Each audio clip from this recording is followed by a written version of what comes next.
उदयगढ़ के प्रतिष्ठित राजमहल में रानी सुलक्षणा देवी ने एक सुंदर और नन्ही राजकुमारी को जन्म दिया। राजा सूर्यभान और रानी सुलक्षणा देवी की यह पहली संतान थी। हालांकि महल में इस शुभ अवसर पर खुशी का माहौल नहीं था। पूरी जगह पर एक गंभीर सन्नाटा छाया हुआ था। सबसे अधिक व्यथित रानी सुलक्षणा देवी थी, जो अभी अभी चेतना में आई थी और अपनी छोटी राजकुमारी को सीने से लगाए रो रही थी। तभी एक दासी ने आकर सूचना दी कि राजा सूर्यभान रानी के कक्ष में आ रहे हैं। यह सुनते ही रानी सुलक्षणा देवी भयभीत हो गई और अपनी बेटी को और अधिक कसकर अपनी गोद में समेट लिया। राजा सूर्यभान कक्ष में प्रविष्ट हुए तो वहां उपस्थित सभी दासियां राजा और रानी को अकेला छोड़कर बाहर चली गई। राजा सूर्यभान ने भीगी पलकों से रानी की ओर देखा और कांपते हुए अपने हाथ उनके सामने फैलाए। रानी सुलक्षणा देवी बोल उठी, नहीं राजा साहब, मैं अपनी बेटी आपको नहीं दूंगी। ये कैसा न्याय है? मैं इसकी माँ हूँ, मेरा भी इस पर अधिकार है। मैं नहीं दूंगी अपनी बेटी। रानी अपनी बेटी को छिपाने की कोशिश कर रही थी। राजा सूर्यभान ने रानी को समझाते हुए कहा, रानी साहब, हमारी विवशता समझने की कोशिश कीजिए। एक राजपूत के लिए उसका वचन सबसे महत्वपूर्ण होता है। हमने वचन दे दिया है, कृपया हमें समझने की कोशिश करें। रानी सुलक्षणा देवी ने आंसुओं भरी आंखों से कहा, राजा साहब, वचन आपने दिया था, मैंने नहीं। यह हमारी पहली संतान है। हमने इसके लिए बहुत प्रतीक्षा की है। हम इसे किसी को नहीं देंगे। देखिए ना राजा साहब, कितनी नन्ही सी है यह। हमारे बिना यह कैसे रहेगी? कौन इसे दूध पिलाएगा? कौन इसे चुप कराएगा? नहीं राजा साहब, आप चाहें तो हमारी जान ले लीजिए, लेकिन हमारी बच्ची को हमसे दूर मत ले जाइए। रानी सुलक्षणा देवी रोते हुए राजा से विनती कर रही थी। राजा सूर्यभान ने गहरी सांस लेते हुए कहा, रानी साहब, अगर हमारे बस में होता तो हम अपनी जान देकर भी इस बच्ची को आपके पास रहने देते, लेकिन हमने वचन दिया था और अब हमें उसे पूरा करना होगा। दीजिए, बच्चे हमें दे दीजिए। रानी सुलक्षणा देवी ने थोड़ी शांति पाई और अपनी गोद में सोई हुई उस फूल सी बच्ची को उठाकर अपने दोनों हाथों में लिया। उन्होंने अपनी बेटी को चूमा, उसके गाल, माथा, आंखें, जैसे यह उनके जीवन का आखिरी अवसर हो।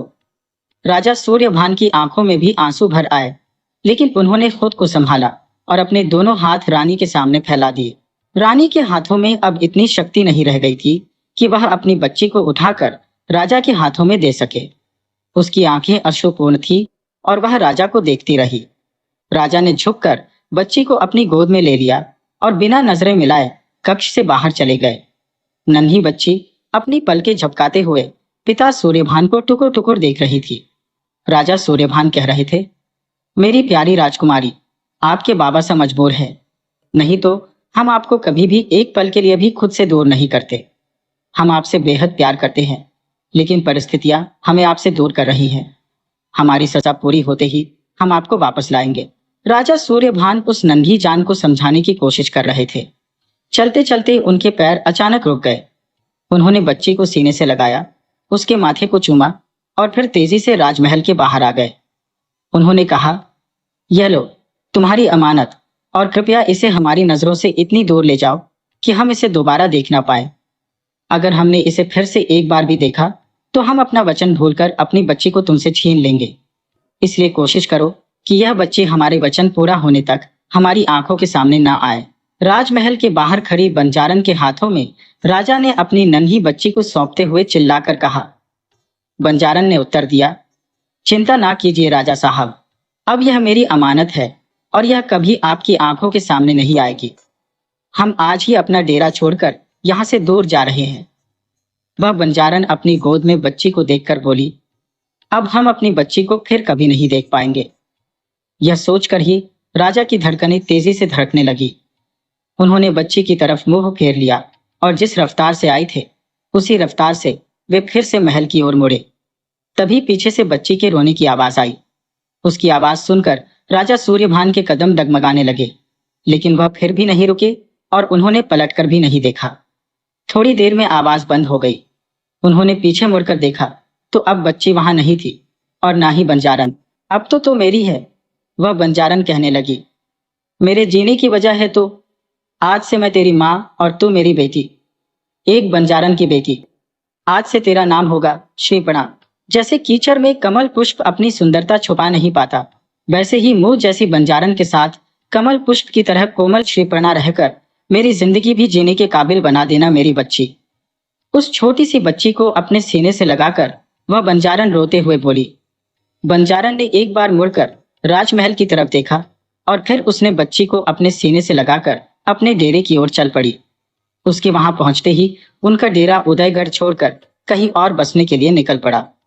धीरे धीरे समय बीत गया और 17 साल बाद उम्र के साथ साथ श्रीपर्णा की खूबसूरती की सीमाएं भी बढ़ने लगी। वह नन्ही सी जान न जाने कब एक सुंदर युवती में बदल गई। अब दुनिया की नजर से उसकी सुंदरता को छुपाकर रखना उसकी बंजारन मां के लिए संभव नहीं हो रहा था। जब से श्रीपर्णा डेरे में आई थी, तभी से डेरे के सरदार का बेटा माधव और उसकी गहरी दोस्ती हो गई थी। उम्र के साथ साथ उस दोस्ती ने प्यार का रंग ओढ़ लिया था। माधव के लिए श्रीपर्णा उसकी जिंदगी थी और श्रीपर्णा के लिए माधव उसकी सांसों के समान था। लेकिन उनका यह गहरा प्यार श्रीपर्णा की मां बंजारन सरस्वती को कतई मंजूर नहीं था। दोनों के बीच हमेशा वह दीवार बनकर खड़ी रहती थी। श्रीपर्णा, चलो जंगल में चलते हैं, माधव ने श्रीपर्णा के झोपड़े के द्वार पर आकर उसे देखते हुए कहा। तो श्रीपर्णा बस उसे आंखों से इशारे करते हुए चुप रहने के लिए कह रही थी। तब माधव कहने लगा, आओ ना श्रीपर्णा। माधव ने उसका हाथ पकड़कर उसे बाहर की तरफ खींचते हुए कहा। तो श्रीपर्णा अपना हाथ झटक कर अंदर चली गई। श्रीपर्णा, अंदर आओ। झोपड़े के अंदर से सरस्वती ने आकर दोनों की तरफ देखकर श्रीपर्णा से कहा। माधव ने भी श्री सरस्वती को देखकर श्रीपर्णा का हाथ छोड़ दिया। तो श्रीपर्णा भी झट से सरस्वती के पीछे जाकर खड़ी हो गई और मुंह फुलाए माधव की ओर देखने लगी। माधव कहने लगा, चाची, तुम क्यों हमेशा मुझे और श्रीपर्णा को दूर करने की कोशिश करती हो? हम बचपन के साथी हैं। मेरा प्यार है मेरी श्रीपर्णा, और मैं तो डेरे के सरदार का बेटा हूँ। मुझसे ज्यादा और कौन लायक होगा श्रीपर्णा के लिए? फिर क्यों तुम हम दोनों को अलग करती रहती हो? माधव थोड़ा चिढ़ते हुए सरस्वती से कह रहा था। तो सरस्वती ने शांति से जवाब दिया, श्रीपर्णा तुम्हारे लिए नहीं है माधव, उसके सपने देखना छोड़ दो। तब माधव बोला, चाची अब कह लिया, लेकिन आगे से कभी मत कहना कि श्रीपर्णा मेरे लिए नहीं बनी। वह मेरी है और मैं उसके लिए पूरी दुनिया से लड़ने को तैयार हूं। माधव गुस्से में आग बबूला होकर बोला। तो सरस्वती भी गुस्से में उसे घूरते हुए बोली, माधव जाओ यहां से। एक बार कह दिया ना मैंने, तुमसे श्रीपर्णा के सपने में ना आया करो और श्रीपर्णा के सपने देखना छोड़ दो। माधव ने एक बार श्रीपर्णा की ओर देखा और पैर पटकता हुआ वहां से चला गया। श्रीपर्णा कहने लगी, माधव, माधव सुनो।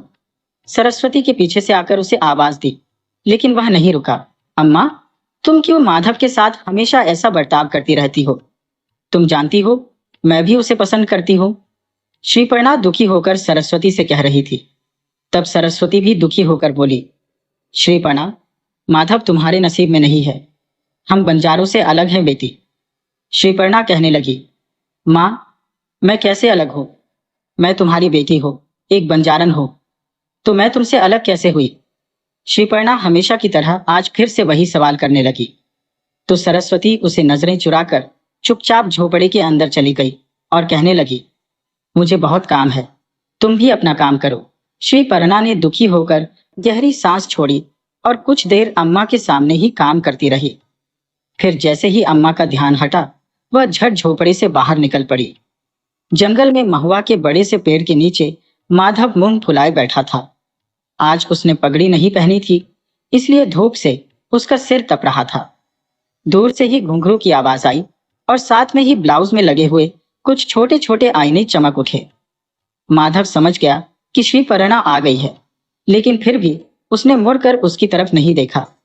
एक हाथ में अपना घेरदार लहंगा संभालते हुए और अपने पैरों की जो पीतल की घुंघरू थी, मधुर छमछम के साथ श्रीपर्णा माधव के पास आकर खड़ी हुई। माधव अभी भी मुंह फुलाए बैठा था। माधव, श्रीपर्णा ने कहा, अम्मा की बात का बुरा लगा क्या?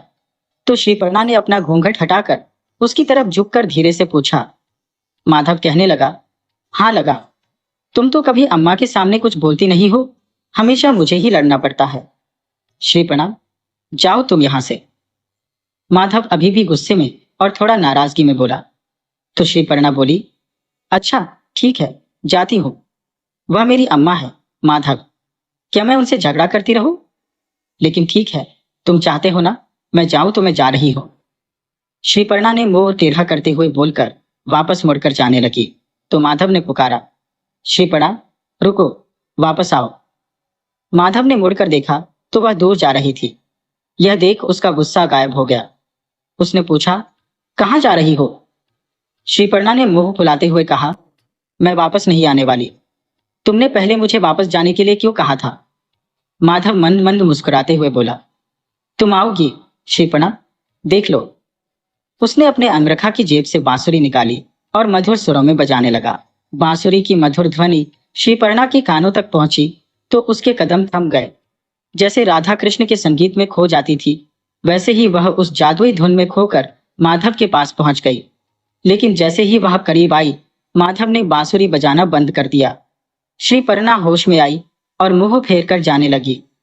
माधव ने उसका हाथ पकड़कर उसे अपनी बाहों में जकड़ लिया और मुस्कुराते हुए गाना गाने लगा।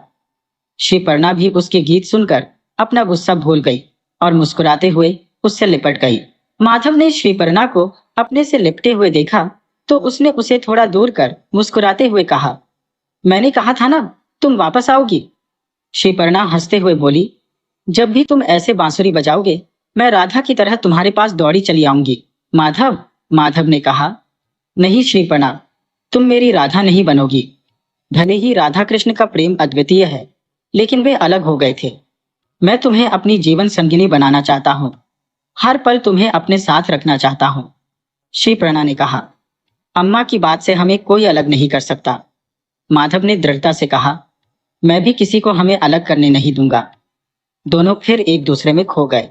तभी एक तितली आकर श्रीपर्णा की पीतल की अंगूठी पर मंडराई और उड़ गई। श्रीपर्णा खुशी से बोली, माधव, वो तितली देखो, कितनी सुंदर है। माधव ने हंसते हुए कहा, होगी, लेकिन अब उड़ गई ना। श्रीपर्णा ने मुंह खुलाकर कहा, मुझे उसके साथ खेलना था। माधव ने वादा किया, कल मैं तुम्हारे लिए बहुत सारी तितलियां पकड़ कर लाऊंगा। श्रीपर्णा ने खुश होकर सिर हिलाया और थोड़ा समय माधव के साथ बिताकर वापस घर चली आई। दूसरे दिन जब वह जंगल वाले महुआ के पेड़ के पास माधव से मिलने आई तो माधव वहां पहले से ही उसका इंतजार कर रहा था। उसके हाथों में एक विशालकाय मिट्टी का मटका था। श्रीपर्णा उसके पास आकर आश्चर्य से पूछने लगी, माधव, इसमें क्या है? माधव मुस्कुराते हुए बोला, खुद ही देख लो। उसने धीरे धीरे मटके से अपना हाथ हटाया। श्रीपर्णा ने अंदर झांका तो उसकी आंखें विस्मय से चौड़ी हो गईं। उसने कहा, माधव, छोड़ दो इन तितलियों को, बेचारे मर जाएंगे। कौन तितलियों को मटके में रखता है भला? रंग बिरंगी तितलियां बाहर निकलने के लिए तड़प रही थी। श्रीपर्णा चिंतित होकर बोली, माधव, छोड़ दो उन्हें। माधव ने हंसते हुए कहा, क्यों छोड़ूं? मैंने बहुत मेहनत से पकड़ी है ये तितलियां तुम्हारे लिए। चिंता मत करो श्रीपर्णा, तुम्हारा माधव किसी की जान नहीं ले सकता और इन तितलियों ने तुम्हें कल सताया था, इसलिए आज मैं इन्हें पकड़ लाया हूं। अब खेलो इन तितलियों के साथ।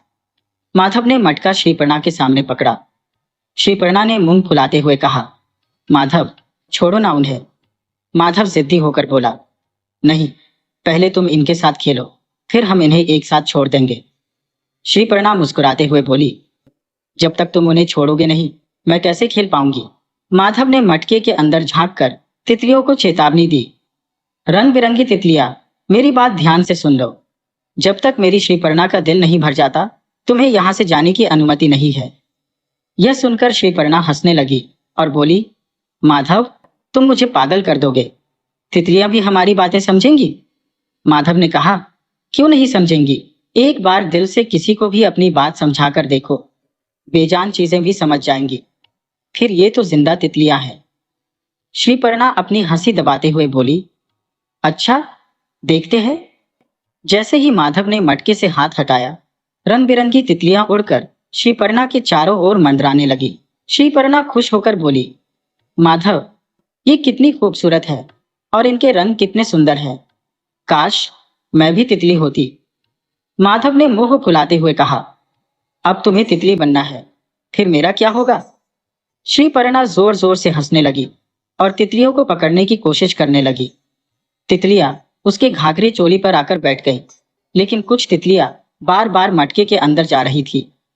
श्रीपर्णा हैरान होकर बोली, माधव, तितलियां मटके के अंदर क्यों जा रही है? उन्हें तो खुली हवा में उड़ना ज्यादा अच्छा लगता है ना? तब माधव सिर्फ मुस्कुराया। श्रीपर्णा ने मुंह फुलाते हुए पूछा, माधव बताओ ना। माधव कहने लगा, क्योंकि मैंने मटके के अंदर शहद जो लगाया था, इसलिए तितलियां बार बार मटके के अंदर जा रही है। माधव हंस पड़ा। श्रीपर्णा हैरानी से बोली, फिर उसे मारने के लिए दौड़ी? क्यों शहद लगाया? झूठ ही कही कि मटके में शहद लगाकर रखा और मुझे कहता है तितलियां हमारी बात समझेंगी। एक बार दिल से बताकर देखो। श्रीपर्णा मुंह फुलाए उसके पीछे दौड़ती हुई बोल रही थी। माधव बोला, अरे श्रीपर्णा, सच कह रहा हूं, यकीन मानो, अभी ना सही, लेकिन कभी ना कभी तुम्हें मेरी बातों पर जरूर भरोसा होगा। मैंने शहद लगाया था मटके के अंदर, इसलिए तितलियां हमारे आसपास मंडरा रही थी। लेकिन मेरी बात सच्ची है, प्रेम में बड़ी ताकत होती है। माधव उससे दूर भागते हुए उसे समझाते हुए बोला। श्रीपर्णा उसका कान खींचते हुए बोली, चुप खड़ी रहो। माधव फिर भी बहुत देर तक हंसता रहा। श्रीपर्णा अपने झोपड़े के बाहर बैठी हुई थी। तभी उसकी सखी लाखी उसके पास आई और कहने लगी, श्रीपर्णा, चलो तालाब के पास से अच्छी सी मिट्टी लेकर आते हैं। श्रीपर्णा उसकी तरफ देखकर बोली, मिट्टी किस लिए? लाखी मुस्कुराते हुए बोली, गणगौर बनाने के लिए। वैसे तुम्हें तो चिंता करने की कोई जरूरत नहीं है, तुम्हारा दूल्हा तो टांडे में ही है। लेकिन हमें तो करनी पड़ेगी पूजा, तभी तो शिवजी हमें अच्छा सा वर देंगे। श्रीपर्णा ने थोड़ा चिंतित होकर पूछा, अच्छा, क्या इस पूजा से मनचाहा वर मिलता है? लाखी सोचते हुए बोली, मिलता होगा, तभी तो सदियों से यह परंपरा चली आ रही है। दोनों बातें कर रही थी, तभी लाखी के बापू साहब लखन चाचा वहां आए।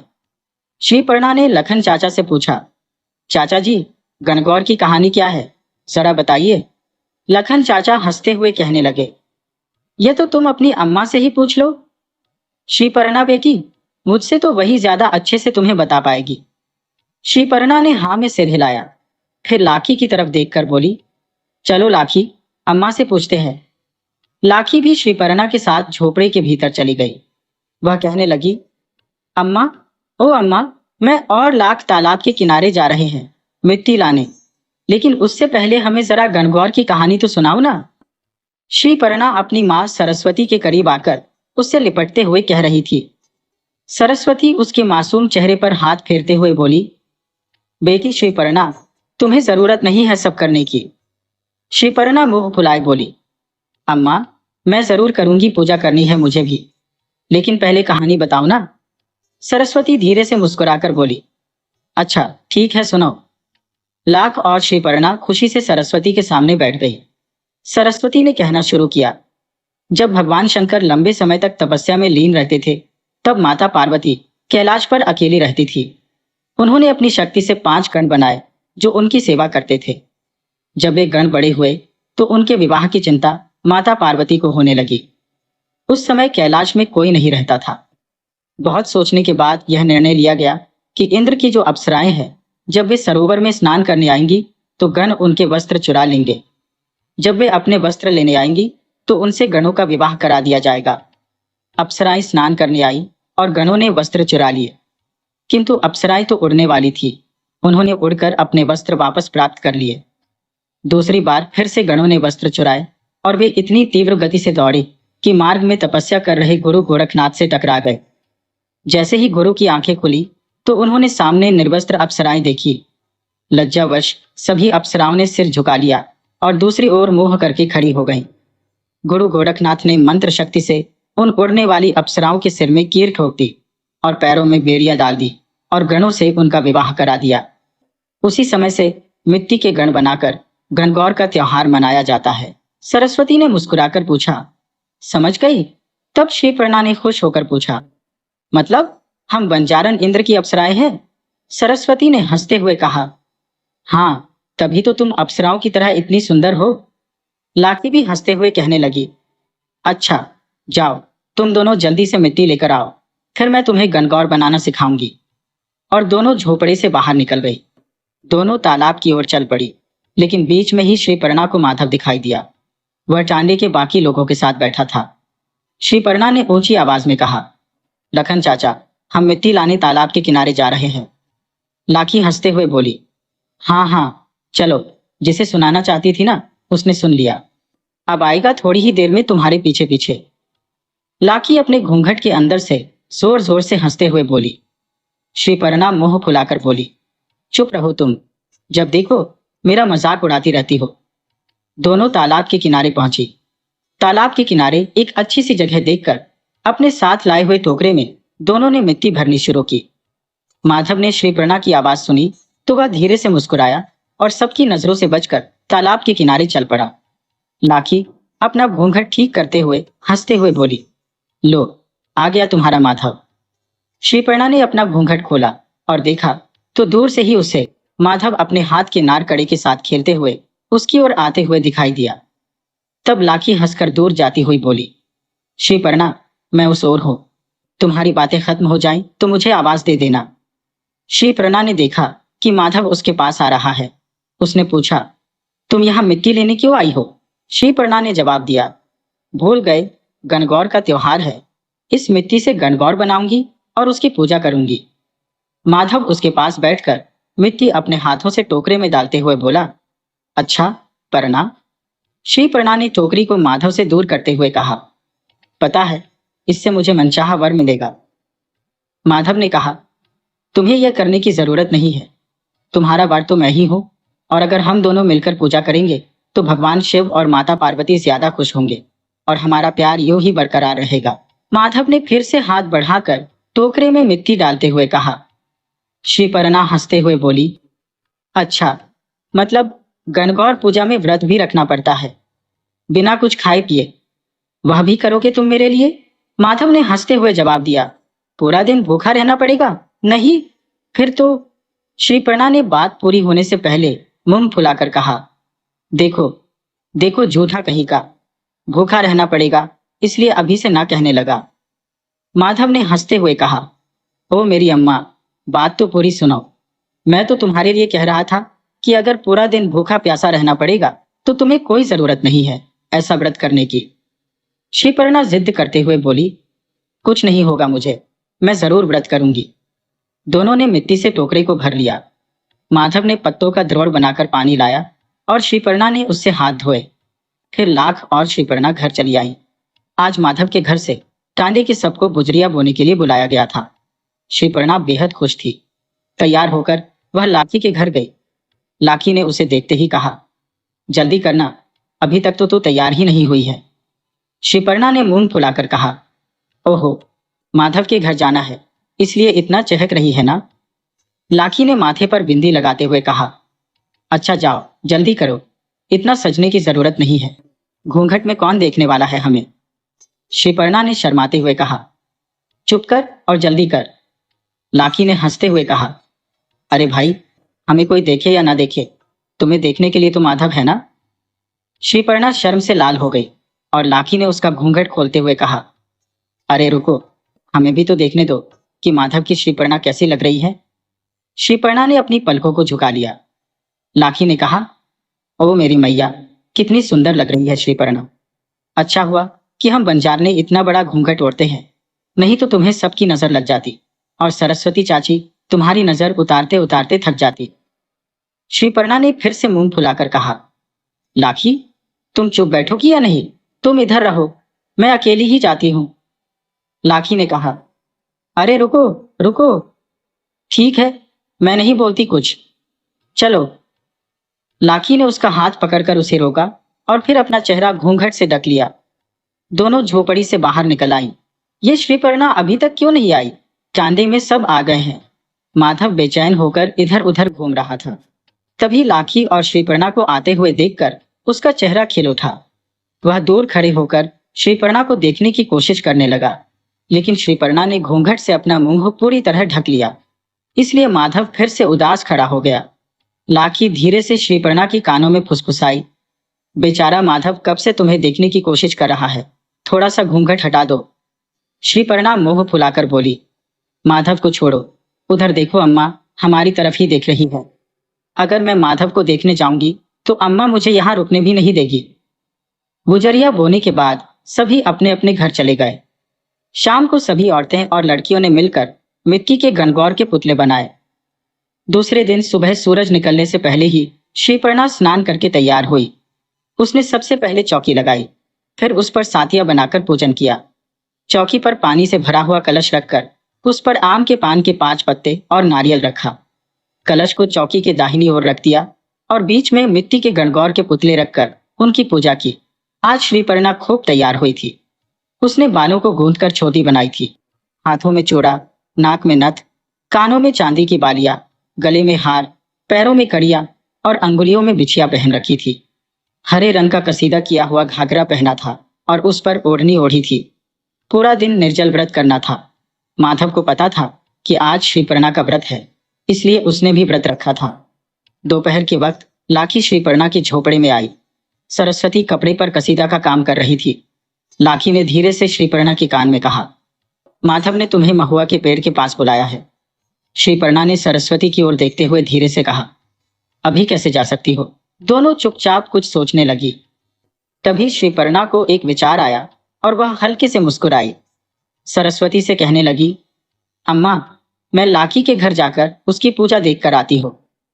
श्रीपर्णा ने लाखी का हाथ पकड़कर उसे बाहर ले जाते हुए सरस्वती से कहा, तो सरस्वती मुस्कुराते हुए बोली, ठीक है, लेकिन कहीं और मत जाना बिटिया। श्रीपर्णा कहने लगी, ठीक है, और दोनों खुशी खुशी जंगल की ओर चल पड़ी। नजदीक आते ही उन्हें नीम के पेड़ के नीचे माधव दिखाई दिया। श्रीपर्णा ने लाखी से कहा, तू सूखी लकड़ियां ढूंढ, तब तक मैं माधव से बात करके आती हूँ। लाखी ने कहा, हाँ हाँ, पता है। तुम क्या सोचती हो, मैं तुम्हारे और माधव के बीच में आऊंगी? जाओ, तुम अपने माधव के पास जाओ, लाखी ने मुंह फुलाते हुए कहा। श्रीपर्णा दूर जाकर लकड़ियां ढूंढने की कोशिश करने लगी। माधव ने पास आकर कहा, अब क्यों बुलाया? श्रीपर्णा मुंह फुलाकर बोली, अम्मा, घर पर है ना, पता है ना? माधव ने पास आकर कहा, तो मैं क्या करूं? कल भी चाची थी, इसलिए तुमने मुझे अपना चेहरा तक नहीं दिखाया। आज भी नहीं दिखी तो मुझे ही तुम्हें यहां बुलाना पड़ा। माधव थोड़ी देर चुप रहा, फिर बोला, अरे, लेकिन मैंने तो तुम्हें कल देखा था ना? माधव ने हंसते हुए अपने हाथों से श्रीपर्णा का घूंघट उठाया। उसने देखा श्रीपर्णा ने अपनी पलकें झुका ली। माधव ने हंसकर कहा, वाह, आज तो पूरा चांद लग रही हो श्रीपर्णा। श्रीपर्णा बोली, हटो, छोड़ो, यहाँ भूख और प्यास से मेरी जान निकली जा रही है और तुम्हें चांद की पड़ी है। श्रीपर्णा झूठ मूठ का गुस्सा दिखा रही थी। माधव मुंह फुलाए बोला, तो क्यों किया व्रत? मैंने कहा था ना, तुम्हें व्रत करने की कोई जरूरत नहीं है। और भूखी प्यासी क्या सिर्फ तुम ही हो? मैं भी तो हूं। श्रीपर्णा मुंह फुलाकर उसकी ओर देखते हुए बोली, क्या तुमने भी व्रत रखा है माधव?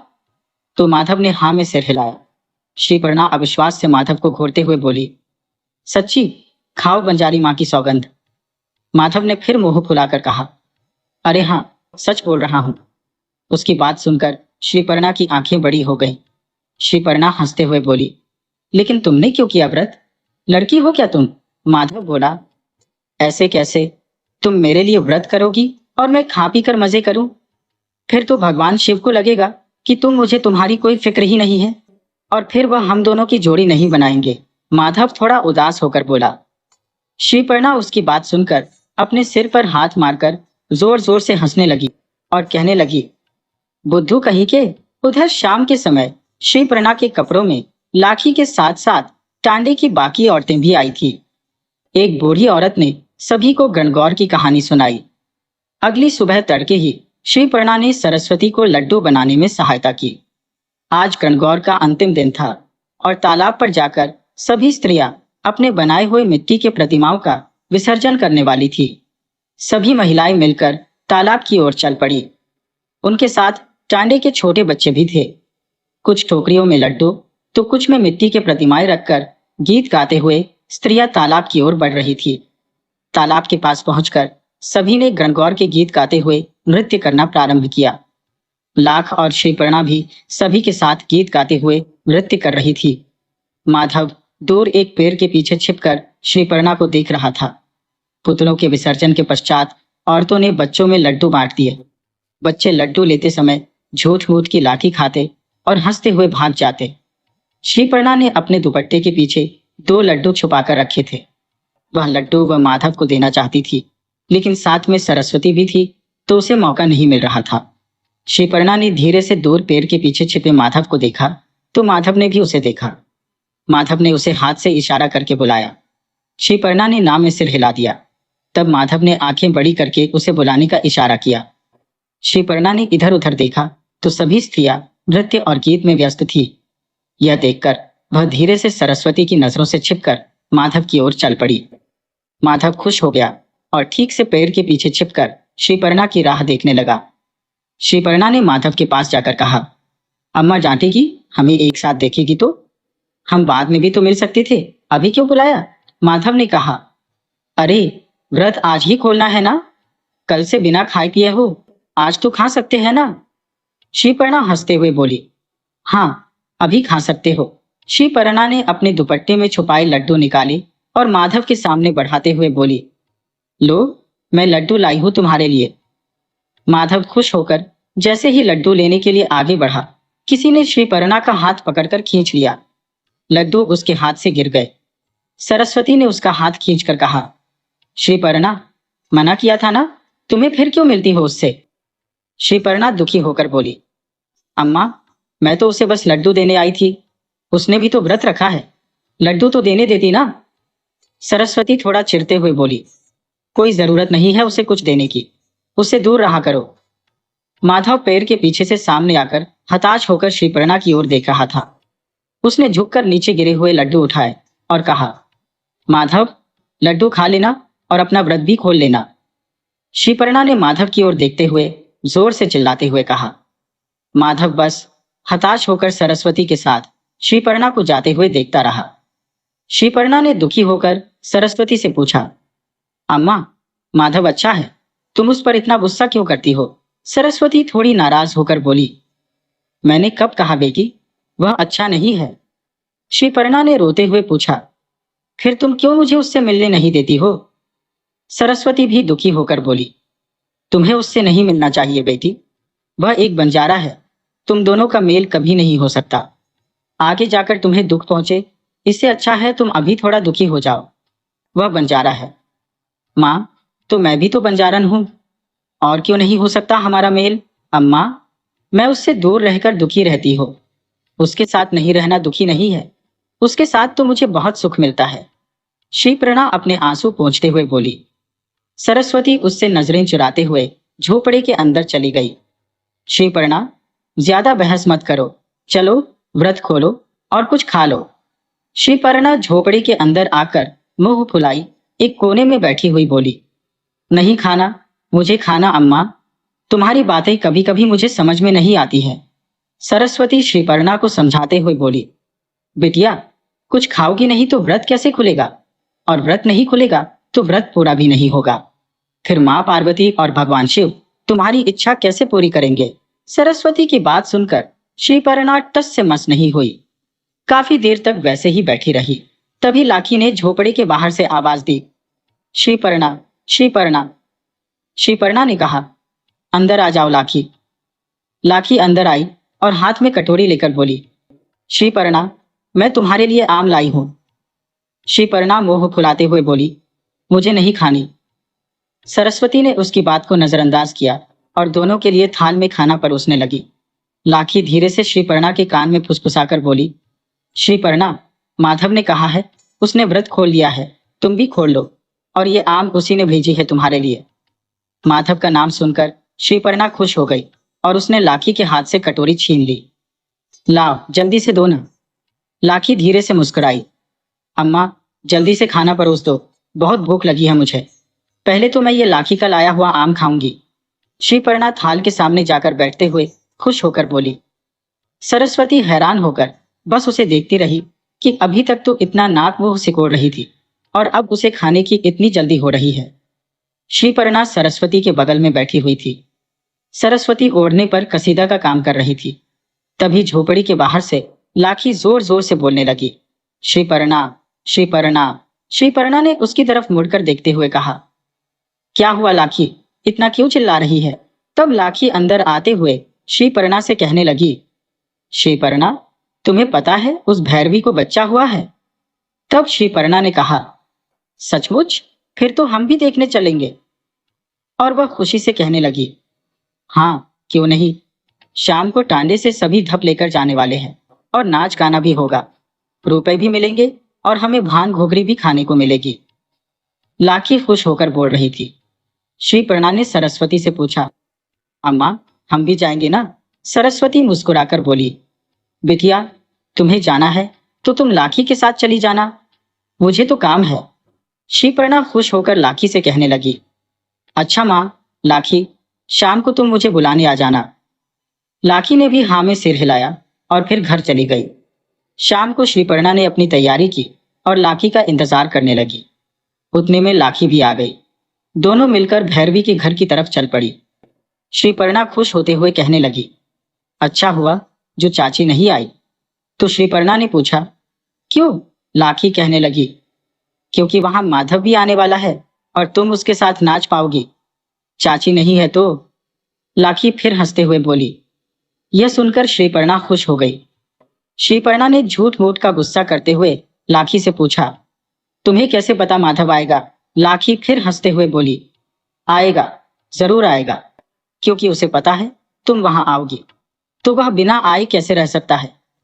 श्रीपर्णा फिर अपनी नजरें चुराकर उसे डांटते हुए बोली, चुप बैठ, तो जब देखो हंसती रहती है। दोनों ही भैरवी के घर के पास पहुंची। उसके घर के आंगन में पहले ही टांडे के लोग इकट्ठा हो गए थे। कुछ गीत गा रहे थे। माधव भी उन सब के साथ खड़ा था। श्रीपर्णा ने अपना घूंघट थोड़ा पीछे सरका दिया तो माधव भी श्रीपर्णा को देखकर खुश हो गया। लाखी श्रीपर्णा को चिढ़ाते हुए बोली, देखा माधव जरूर आएगा, लेकिन यह तो पहले ही आकर तुम्हारा इंतजार कर रहा है। श्रीपर्णा कहने लगी, चुप करना तो। और गीत गाते गाते सब औरतें, लड़कियां, लड़के नाचने लगे। तब माधव ने श्रीपर्णा के पास आते हुए उसका हाथ पकड़ा और नाचने के लिए ले जाने लगा। श्रीपर्णा ने लाखी का हाथ पकड़ा और उसे भी खींच कर ले गई। सभी को बधाई देते हुए नाच गाना चल रहा था। श्रीपर्णा, लाखी और माधव एक साथ नाच रहे थे। बड़ी देर तक नाच गाना चलता रहा। फिर सभी ने भैरवी के बच्चे को आशीर्वाद दिया। सभी को घुघरी बांटी गई। सभी घुघरी खाकर अपने अपने घर चले गए। लाखी कहने लगी, भैरवी का बच्चा कितना सुंदर था। श्रीपर्णा खुश होकर कहने लगी, हाँ। लाखी कहने लगी, श्रीपर्णा तुम्हारा और माधव का बच्चा तो उससे भी ज्यादा खूबसूरत होगा। लाखी आंखें मिचमिचाकर हंसते हुए बोली। श्रीपर्णा कहने लगी, चुप कर विश्राम कहीं की, कुछ भी बोलती रहती है। यहाँ अम्मा को माधव एक आंख नहीं भाता और तुम बच्चों तक पर पहुंच गई हो। अब तो चाचा जी से कहकर पहले तुम्हारी शादी करवा देनी चाहिए। श्रीपर्णा लाखी का कान पकड़कर खींचते हुए बोली। लाखी कहने लगी, अरे छोड़ो ना श्रीपर्णा, वो देखो माधव आ रहा है हमारे पीछे पीछे। लाखी अपना कान श्रीपर्णा के हाथों से छुड़ाते हुए बोली, और लाखी कहाँ है? श्रीपर्णा ने झट से लाखी को छोड़कर पीछे मुड़कर देखा। तब लाखी चिढ़ाने लगी, हाय री माधव की जोगन, नाम लिया नहीं कि शर्म से पानी पानी हो जाती हो। और लाखी जोर जोर से हंसने लगी। तब श्रीपर्णा ने लाखी पर झपटते हुए कहा, अब तो रुक, बहुत मार खाएगी। और लाखी पर झूठ मूठ का गुस्सा दिखाने लगी। तभी पीछे से माधव की आवाज आई, जिससे श्रीपर्णा के कदम रुक गए। उसने मुड़कर देखा तो सचमुच पीछे माधव खड़ा था। माधव श्रीपर्णा के पास आते हुए बोला, चलो ना कुछ देर बातें करते हो, और उसका हाथ पकड़कर उसे झोपड़ी से दूर ले जाने लगा। श्रीपर्णा हड़बड़ाते हुए बोली, माधव छोड़ दो, मुझे जाने दो। अगर घर नहीं गई तो अम्मा आ जाएगी मुझे ढूंढते हुए। लाखी कहने लगी, रुको थोड़ी देर, हमारी बात हो जाने दो, बाद में तुम दोनों साथ में घर जाना। माधव ने लाखी को आवाज देते हुए कहा। लाखी ने भी उधर से जवाब दिया, हाँ माधव मैं यही हूं, तुम दोनों आराम से बातें करो। माधव मुस्कुराकर बोला, लो अब लाखी भी रुक गई है, अब तुम दोनों साथ में ही घर जाना, तब तुम्हारी अम्मा कुछ नहीं बोलेगी ना। श्रीपर्णा ने अपने सिर पर हाथ मार लिया और बोली, अच्छा बोलो। माधव ने कहा, श्रीपर्णा तुम्हें नहीं लगता कि अब हमें भी शादी कर लेनी चाहिए? यूं छुप छुप कर कब तक मिलते रहेंगे? माधव की बात सुनकर श्रीपर्णा शर्माते हुए बोली, माधव अम्मा मानेगी क्या? माधव बोला, मैं बापू से बात करता हूँ, चाची जरूर मानेगी। बापू चाची से बात करेंगे तो हमारी शादी हो जाएगी। श्रीपर्णा खुश होकर बोली, हाँ शायद चाचा जी बोलेंगे तो अम्मा मान जाएगी। माधव बोला, तुम देखना, चाची जरूर मानेगी। फिर तो मैं दूल्हा और तुम मेरी दुल्हन बन जाना। माधव घर जाकर अपने बापू से बोला, बापू, ओ बापू। सतपाल जी उसे आवाज देते हुए बोले, क्या हुआ माधव? माधव बोला, अरे बापू, जिंदगी भर सिर्फ काम ही करते रहोगे क्या? अपने बेटे पर भी ध्यान दोगे? सतपाल जी कुछ हड़बड़ाते हुए बोले, अरे पर हुआ क्या है? माधव बोला, बापू, आपका बेटा जवान हो गया है। आपको उसके शादी ब्याह की कोई चिंता नहीं है क्या? सतपाल जी हंसते हुए बोले, हाँ बेटा, बड़ा तो हो गया है, लेकिन उसके लिए कोई ढंग की लड़की भी तो मिलनी चाहिए। माधव बोला, बापू, लड़की ढूंढने की जरूरत क्या है? श्रीपर्णा है ना?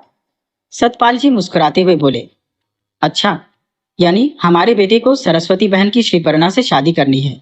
माधव शर्माते हुए नीचे देखने लगा। सतपाल जी बोले, अब जब लड़की बेटे ने ढूंढ ली है तो बेटा खुद क्यों नहीं जाकर तय कराता अपना ब्याह? माधव मुंह फुलाते हुए बोला, बापू, चाची तो हमारे मिलने के भी खिलाफ है। वह मेरी बात नहीं सुनेगी। सतपाल जी बोले, तो सही कह रही है सरस्वती बहन। माधव बोला, बापू, आप क्या बोल रहे हो? मैं यहाँ आपसे मेरे और श्रीपर्णा के रिश्ते के बारे में बात करने आया हूँ, और आप चाची की तरफदारी कर रहे हो। सतपाल जी बोले, अच्छा, तो मैं सरस्वती बहन से जाकर क्या कहूँ कि बहन, मेरा बेटा दिन भर तुम्हारी बेटी के पीछे घूमता रहता है, उसके लिए बांसुरी बजाता है, और शादी के बाद भी यही करेगा। तुम अपनी बेटी का हाथ मेरे बेटे के हाथ में दे दो। सतपाल जी ने गंभीरता से माधव से पूछा। माधव हड़बड़ाते हुए बोला, मतलब बापू, आप कहना क्या चाहते हो? सतपाल जी कहने लगे, अरे बेटा, पहले कुछ काम धंधा तो करो, तभी तो मैं सरस्वती बहन के पास जाकर विवाह की बात कर पाऊंगा ना। अगर तुम कुछ काम नहीं करोगे तो सरस्वती बहन को लगेगा कि तुम उसकी बेटी को खुश नहीं रख पाओगे, और वह तुम्हारे और श्रीपर्णा के रिश्ते के लिए मानेगी नहीं। माधव ने उत्सुकता से पूछा, सच्ची बापू, अगर मैं आपके साथ व्यापार करने लग जाऊं तो चाची मेरी और श्रीपर्णा की शादी के लिए मान जाएगी? सतपाल जी बोले, हाँ जरूर मानेगी, लेकिन उसके लिए पहले तुम्हें कुछ काम धाम करना पड़ेगा। शादी कोई गुड्डे गुड़िया का खेल नहीं है बेटा। शादी के साथ बहुत सारी जिम्मेदारियां आती है। अपनी पत्नी की हर जरूरत को पूरा करना पड़ता है, उसे खुश रखना पड़ता है, और घर गृहस्थी संभालनी पड़ती है। इन सब के लिए काम करना जरूरी है। सतपाल जी ने माधव के सिर पर हाथ फेरते हुए उसे समझाया। माधव ने दृढ़ निश्चय करके कहा, बापू, मैं समझ गया। अब कल से ही मैं आपके साथ व्यापार के लिए जाऊंगा, और इस काबिल बनूंगा कि चाची जी मेरे और श्रीपर्णा की शादी के लिए ना नहीं कह सके। सतपाल जी खुश होकर बोले, वाह मेरे बेटे, तुम तो बहुत जल्दी समझ गए। ठीक है, कल से मेरे साथ आना। हम शहर जाएंगे और मैं तुम्हें व्यापार के सारे तरीके और ज्ञान बता दूंगा। माधव बोला, ठीक है बापू, लेकिन हमें कितने दिन शहर जाना होगा? सतपाल जी बोले, लगभग 1 हफ्ता लग जाएगा। माधव थोड़े उदास होते हुए बोला, ठीक है बापू। फिर कुछ सोचते हुए बोला, 1 हफ्ता श्रीपर्णा से दूर रहना होगा, लेकिन अगर मैं काम करने लगा तो चाची हमारे रिश्ते के लिए ना नहीं करेगी। मुझे श्रीपर्णा से बात करनी होगी। माधव खुशी से बड़बड़ाते हुए लाखी के झोपड़े के पास पहुंचा। लाखी बाहर कुछ काम कर रही थी। माधव ने उसके पास जाकर कहा, लाखी, मेरा एक काम करोगी? लाखी ने माधव की तरफ देखकर पूछा, हाँ बताओ माधव, लेकिन तुम इतने उदास क्यों लग रहे हो? माधव कहने लगा, कुछ नहीं, तुम बस जाकर श्रीपर्णा से कहो कि माधव ने अभी अभी महुआ के पेड़ के पास बुलाया है। लाखी हैरान होकर उसे जाते हुए देख रही थी। कमाल है, कुछ बताया भी नहीं। उसने खुद से ही कहा और श्रीपर्णा के झोपड़े की ओर निकल पड़ी। लाखी ने धीरे से श्रीपर्णा के कान में कहा, तुम्हें माधव ने अभी महुआ के पेड़ के नीचे बुलाया है। श्रीपर्णा ने अपनी आंखें बड़ी करते हुए बोली, अभी? लेकिन अभी कैसे? अम्मा घर पर है। तब लाखी चिंतित होकर कहने लगी, वह सब मुझे नहीं पता, लेकिन माधव बहुत परेशान लग रहा था। श्रीपर्णा सोचते हुए बोली, क्यों? अच्छा ठीक है, मैं जाकर देखती हूँ।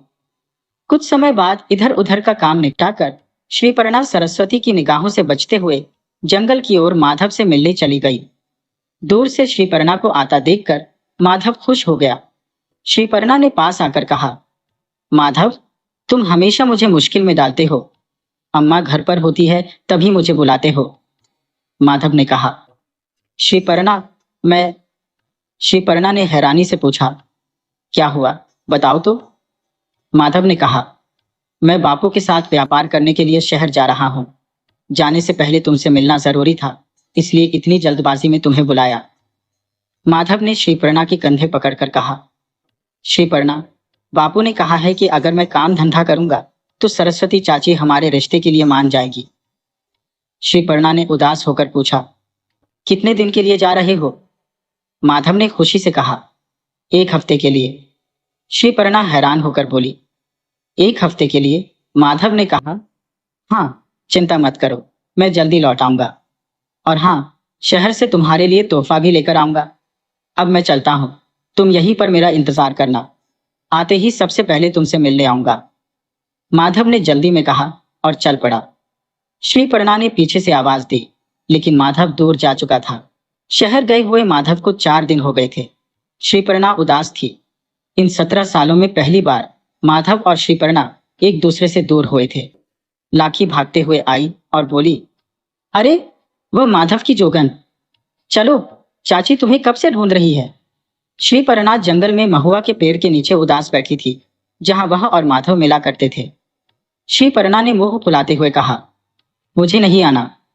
लाखी ने समझाते हुए कहा, यहां बैठे रहने से माधव नहीं आएगा, अभी 4 दिन ही हुए हैं। श्रीपर्णा ने उदास होकर कहा, 4 दिन हो गए हैं लाखी। लाखी ने हंसते हुए कहा, इतनी चिंता मत करो श्रीपर्णा। माधव शहर तुम दोनों के लिए ही गया है, ताकि सरस्वती चाची तुम्हारे रिश्ते के लिए मान जाए। अगर वह इतना सब तुम्हारे लिए कर रहा है तो तुम्हें भी उसका साथ देना चाहिए। अगर माधव को पता चलेगा कि तुम उदास हो तो उसे कितना बुरा लगेगा। लाखी की बातों से श्रीपर्णा को समझ आया। उसने सोचा, हाँ, लाखी सही कह रही है। लाखी ने कहा, चलो अब, सरस्वती चाची कब से ढूंढ रही है तुम्हें। लाखी उसका हाथ पकड़कर उसे अपने साथ ले गई। आखिरकार 1 हफ्ता पूरा होने को आया। श्रीपर्णा बेहद खुश थी। दोपहर के वक्त श्रीपर्णा लाखी के झोपड़े में गई। लाखी उसे छेड़ते हुए कहने लगी, क्या हुआ, माधव तो नहीं आ गया? इतनी क्यों चहक रही हो श्रीपर्णा। श्रीपर्णा ने कहा, लाखी चुप कर, जब देखो मुझे छेड़ते रहती है। माधव नहीं आया, लेकिन शायद कल आ जाएगा। अब 1 हफ्ता हो जाएगा उसे गए हुए, तो शायद कल आ भी सकता है। श्रीपर्णा खुश होकर बोली। तो लाखी ने मुस्कुराते हुए पूछा, अच्छा, तो आज मेरे पास आने की क्या वजह है? श्रीपर्णा ने छोटा सा मुंह बनाते हुए कहा, मुझे तुमसे एक काम है। लाखी ने हैरानी से पूछा, कैसा काम? श्रीपर्णा कहने लगी, कल शायद माधव वापस आ जाए, तो मैं अपने हाथों से उसके लिए चूरमे के लड्डू बनाना चाहती हूँ। अगर अम्मा से कहूंगी तो वह मुझे इसकी इजाजत नहीं देगी। क्या मैं तुम्हारे चूल्हे पर माधव के लिए चूरमा बना सकती हूँ? श्रीपर्णा ने विनती करते हुए कहा। लाखी ने उसे चिढ़ाते हुए बोला, बस इतनी सी बात? अहो भाग्य हमारे, जो हमें तुम्हारे हाथ का चूरमा खाने को मिलेगा। जब माधव के लिए बना रही हो तो थोड़ा बहुत हम गरीबों को भी दे देना। श्रीपर्णा खुश होकर बोली, बहुत बहुत शुक्रिया लाखी। लाखी ने फिर उसे चूरमे के लड्डू के लिए आवश्यक सामग्री दे दी। श्रीपर्णा ने लाखी के चूल्हे पर अपने माधव के लिए चूरमे के लड्डू बनाना शुरू कर दिया। कुछ देर बाद लड्डू बनकर तैयार हो गए। श्रीपर्णा ने खुश होकर लाखी से कहा, चलो लाखी, हम इसका भोग जंगल में बंजारी माँ के मंदिर में जाकर चढ़ाकर आते हैं। लाखी कहने लगी, वह सब ठीक है, लेकिन क्या मैं एक लड्डू ले सकती हूँ? देखने में तो इतना अच्छा लग रहा है कि अब मुझसे रहा नहीं जा रहा। लाखी उन लड्डुओं की तरफ देखकर मुंह में पानी लाते हुए बोली। तब श्रीपर्णा ने लाखी का हाथ झटकते हुए कहा, हाँ हाँ, जरूर तुम्हें मिलेंगे, लेकिन अभी नहीं। पहले बंजारी माँ को भोग लगेगा, फिर मेरा माधव खाएगा और तब तुम्हें मिलेगा। दोनों जंगल में माँ बंजारी के दर्शन के लिए चले गए। श्रीपर्णा ने चूरमे के लड्डू का भोग लगाया और माँ से प्रार्थना की कि माधव अपने काम में सफल होकर जल्दी आ जाए। दूसरे दिन पूरा दिन श्रीपर्णा महुआ के पेड़ के नीचे बैठकर माधव का इंतजार कर रही थी, लेकिन सुबह से शाम ढल गई और माधव नहीं आया। श्रीपर्णा की आंखें आंसुओं से भर आई। तब लाखी आई और बोली, अरे, तुम रो रही हो क्यों? क्या पता माधव सुबह तक आ जाए। वह शहर गया है, आने में समय लगेगा। लाखी श्रीपर्णा को समझा बुझाकर वापस घर ले आई। अब माधव को गए हुए 10 दिन हो गए थे। श्रीपर्णा पूरा दिन उसका इंतजार करती, लेकिन माधव अभी तक वापस नहीं आया था। अपने माधव के इंतजार और उसकी याद में वह आंसू बहाती रहती थी। यही उसका काम हो गया था। लाकी ने श्रीपर्णा को ढूंढते हुए महुआ के पेड़ के पास पाया और उसे रोते हुए देखा। लाकी ने उसके कंधे पर हाथ रखकर कहा, श्रीपर्णा। श्रीपर्णा ने नजरें उठाकर उसकी तरफ देखा और गला फाड़कर रोने लगी। लाकी, माधव क्यों नहीं आ रहा? अब तो 10 दिन हो गए उसे गए हुए। उसने कहा था वह 1 हफ्ते में वापस आ जाएगा, लेकिन अभी तक नहीं आया। कहीं वह मुझे भूल तो नहीं गया? लाकी ने उसे समझाते हुए कहा, अरे कैसी बातें कर रही हो? तुम्हें पता है ना श्रीपर्णा, हम बंजारन इंद्र की अप्सराएं हैं, तो हमें कोई कैसे भूल सकता है? तुम तो अप्सराओं की रानी हो। तुम्हें पाने के लिए तो माधव इतनी मेहनत कर रहा है, फिर वह तुम्हें कैसे भूल सकता है? फिक्र मत करो श्रीपर्णा, माधव जल्दी लौट आएगा। लाकी ने उसे समझाते हुए कहा, अगर तुम्हें मेरी बात झूठ लगती है तो तुम उस चोटी पर जो भोले बाबा का मंदिर है वहां जाकर गुहार लगाओ। देखना, बाबा तुम्हारी बात सुनकर माधव को जल्दी तुम्हारे पास भेज देंगे। लाकी ने दूर नजर आने वाली छोटी की तरफ उंगली से इशारा करते हुए श्रीपर्णा से कहा। तो श्रीपर्णा ने अपनी नजरें उस ओर मोड़ ली और मन ही मन भोले बाबा से विनती करते हुए बोली, हे भोले बाबा, मेरे माधव को जल्दी भेज दो। अगर वह जल्दी वापस आएगा तो मैं और माधव आपके दर्शन के लिए उस छोटी पर जरूर आएंगे। श्रीपर्णा अपने झोपड़े में उदास बैठी थी। सरस्वती कहीं बाहर गई थी। तभी लाखी चिल्लाते हुए झोपड़े में आई। श्रीपर्णा ने पूछा, क्यों चिल्ला रही हो? लाखी ने कहा, अच्छा, मैं तो तुम्हें एक अच्छी खबर देने आई थी, लेकिन अब तुम्हारा मन नहीं है तो रहने दो। लाखी उसकी बदल में बैठते हुए बोली। श्रीपर्णा ने कहा, कैसी अच्छी खबर लाखी? लाखी अपनी हंसी दबाते हुए बोली, कुछ नहीं, रहने दो। श्रीपर्णा ने कहा, बताओ भी। लाखी खुश होते हुए बोली, मैंने अभी अभी सतपाल चाचा जी को उनके घर की तरफ जाते हुए देखा है। श्रीपर्णा खुशी से उछलते हुए बोली, यानी माधव आ गया? लाखी थोड़ा उदास होते हुए बोली, श्रीपर्णा, मैंने चाचा जी को देखा है सिर्फ, माधव तो उनके साथ नहीं था। श्रीपर्णा दुखी होकर चिल्लाई, क्या? तब लाखी ने अपनी गर्दन हाँ में हिलाई। श्रीपर्णा अचानक खुश होते हुए बोली और झोपड़े से बाहर निकलकर दौड़ पड़ी। तुझे पता है माधव कहाँ है? लाखी पीछे से चिल्लाई। श्रीपर्णा, जरा धीरे। लेकिन श्रीपर्णा भला कहाँ रुकने वाली थी? वह तो जंगल की तरफ भाग गई। माधव आ गया, माधव आ गया। वह पागलों की तरह खुश होकर खुद से बड़बड़ाते हुए तेजी से महुआ के पेड़ की तरफ दौड़ने लगी। दूर से उसे माधव दिखाई दिया। श्रीपर्णा जोर से चिल्लाई, माधव। माधव को अपने पीछे से आवाज सुनाई दी तो उसने भी मुड़कर देखा। वह खुशी से चिल्लाया, श्रीपर्णा। माधव ने श्रीपर्णा के लिए शहर से लाई हुई सारी चीजें दिखाई। श्रीपर्णा भी वह सब देखकर बहुत खुश हो गई। श्रीपर्णा मुंह फुलाए बोली, मैंने तुम्हारे लिए कुछ बनाया था। माधव ने खुश होकर पूछा, क्या? दिखाओ तो। श्रीपर्णा कहने लगी, नहीं, अभी लाई नहीं हूं। मैंने तुम्हारे लिए चूरमे के लड्डू बनाए थे, लेकिन तुमने कहा था ना कि 1 हफ्ते में आ जाओगे, इसलिए लाखी के घर जाकर उसके चूल्हे पर बनाए थे अपने हाथों से। पर तुमने देर कर दी। पता नहीं वह अच्छे भी होंगे या नहीं। मैंने तो लाखी को भी खाने नहीं दिए थे। माधव के खाने के बाद ही दूंगी, लाखी को बोल दिया था। बेचारी कितना मांग रही थी। हाँ, लेकिन बंजारी माँ को भोग जरूर चढ़ाया था। मैं और लाखी गए थे बंजारी माँ के दर्शन के लिए। श्रीपर्णा ने माधव से कहा। माधव कहने लगा, तुमने बनाई थी, कोई बात नहीं, अच्छे ही होंगे। अभी भी हो तो ठीक है, और तुम मुझे बाद में दे देना, मैं खा लूंगा। माधव खुश हो गया था। श्रीपर्णा भी खुश होकर अपना सिर हिलाती हुई बोली। तभी उसका ध्यान सामने वाली छोटी पर गया और उसे कुछ याद आया। वह माधव से उस छोटी की ओर इशारा करते हुए बोली, माधव, उस छोटी पर भोले बाबा का मंदिर है ना? माधव ने कहा, हाँ है, क्यों? माधव भी उस छोटी की तरफ देखते हुए कहने लगा, तुम्हें क्यों जाना है वहां पर इतनी ऊंचाई पर? श्रीपर्णा कहने लगी, तुम जल्दी नहीं आ रहे थे ना शहर से, तो मैंने मन्नत मांगी थी कि मैं तुम्हारे आने के बाद तुम्हारे साथ उस छोटी वाले भोले बाबा के मंदिर दर्शन के लिए आऊंगी। श्रीपर्णा ने कहा तो माधव जोर जोर से हंसने लगा उसकी बात सुनकर। श्रीपर्णा गुस्से से कहने लगी, हंसो मत। माधव हंसते हुए बोला, अरे लेकिन मैं तो यही वापस आता, और कहाँ जाता? श्री परना चिढ़ते हुए कहने लगी, अच्छा, किसी दिन मैं कहीं दूर चली जाऊं और जल्दी वापस ना आऊं, तब देखते हैं।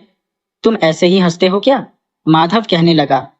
ऐसा ना कहो श्रीपर्णा, तुम दूर चली जाओगी तो मैं तुम्हें कहीं से भी ढूंढ निकालूंगा और तुम्हारे पास चला आऊंगा। माधव थोड़ा भावुक हो गया और उसके मुंह पर हाथ रखते हुए बोला। श्रीपर्णा भी शांत होकर उसकी तरफ देखने लगी और उसे उदास देखकर उसके गले लग गई। ठीक है, कल हम जाएंगे, श्रीपर्णा बोली। माधव कहने लगा, हाँ, लेकिन चाची तुम्हें बाहर जाने देगी? श्रीपर्णा ने कहा। हाँ, अम्मा को कल काम है, वह घर पर नहीं होंगी। मुझे तो पता है, मैं आ जाऊंगी, माधव ने कहा। वैसे यह 10 दिन चाची बड़ी खुश रही होगी, मैं जो नहीं था यहाँ।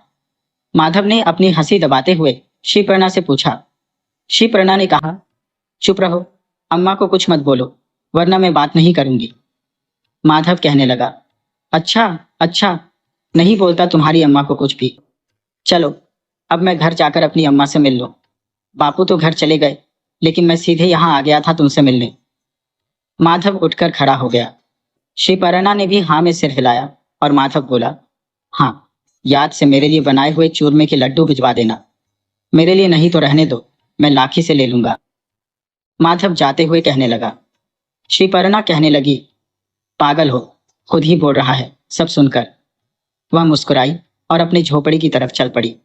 श्रीपर्णा कहने लगी, देखो तो कैसा गुलाब सा खिला है चेहरा। माधव आ गया। श्रीपर्णा को देखकर लाखी हंसते हुए कहने लगी, देखो तो कैसा गुलाब सा चेहरा खिला है, यानी माधव आ गया। श्रीपर्णा ने खुश होकर लाखी को सारी चीजें दिखाई और लाखी खुश होते हुए कहने लगी, अरे वाह, ये दुपट्टा तो बहुत सुंदर है, और यह नथ भी, और यह चवन्नी की माला भी तुम पर जच रही है। श्रीपर्णा हंसते हुए सिर झुका लिया और कहा, अच्छा लाखी, ये सब तुम्हारे पास रहने दो, अभी मैं बाद में तुमसे ले लूंगी, तुम अपने पास रख लो। अभी लेकर जाऊंगी तो अम्मा 1000 सवाल पूछेंगी।